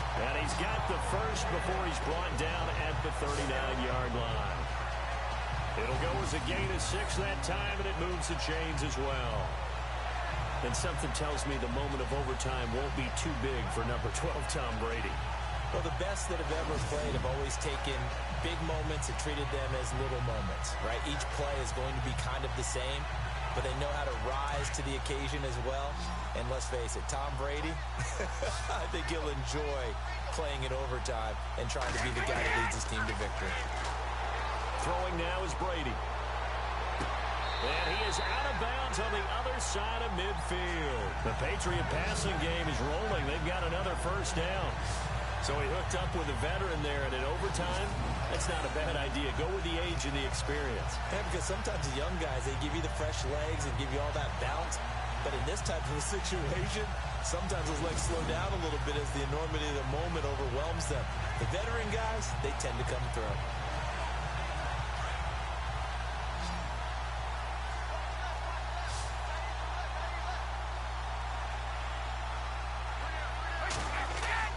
They go play action here on 1st down. Over the middle, complete. It's Gordon.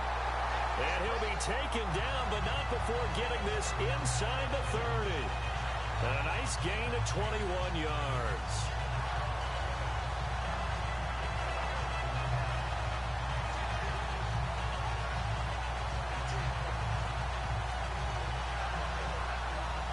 So after that big play, let's see if they can catch their defense maybe on their heels.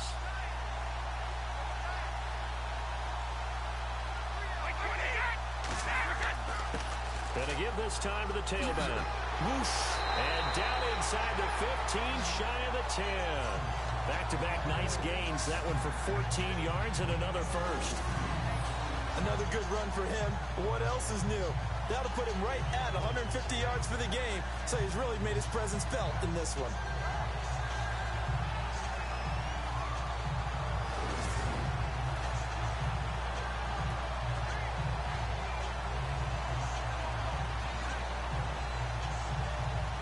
So it'll be 1st down here after the run.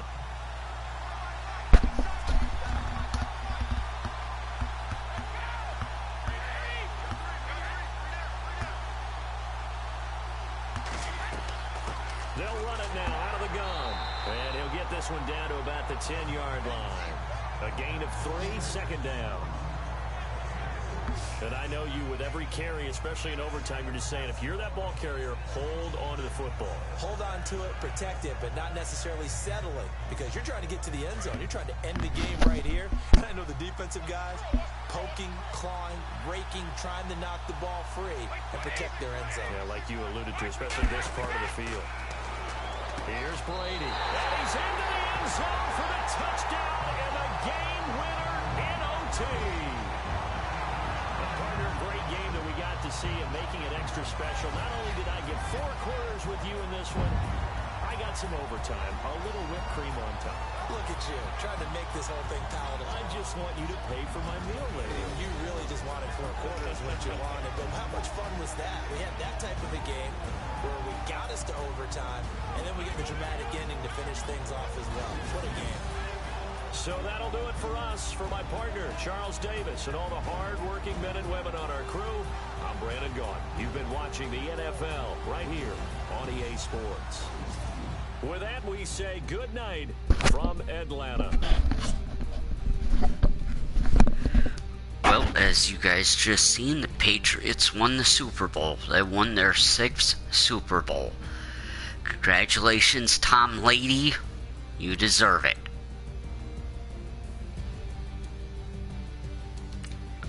And I'll see you guys all later.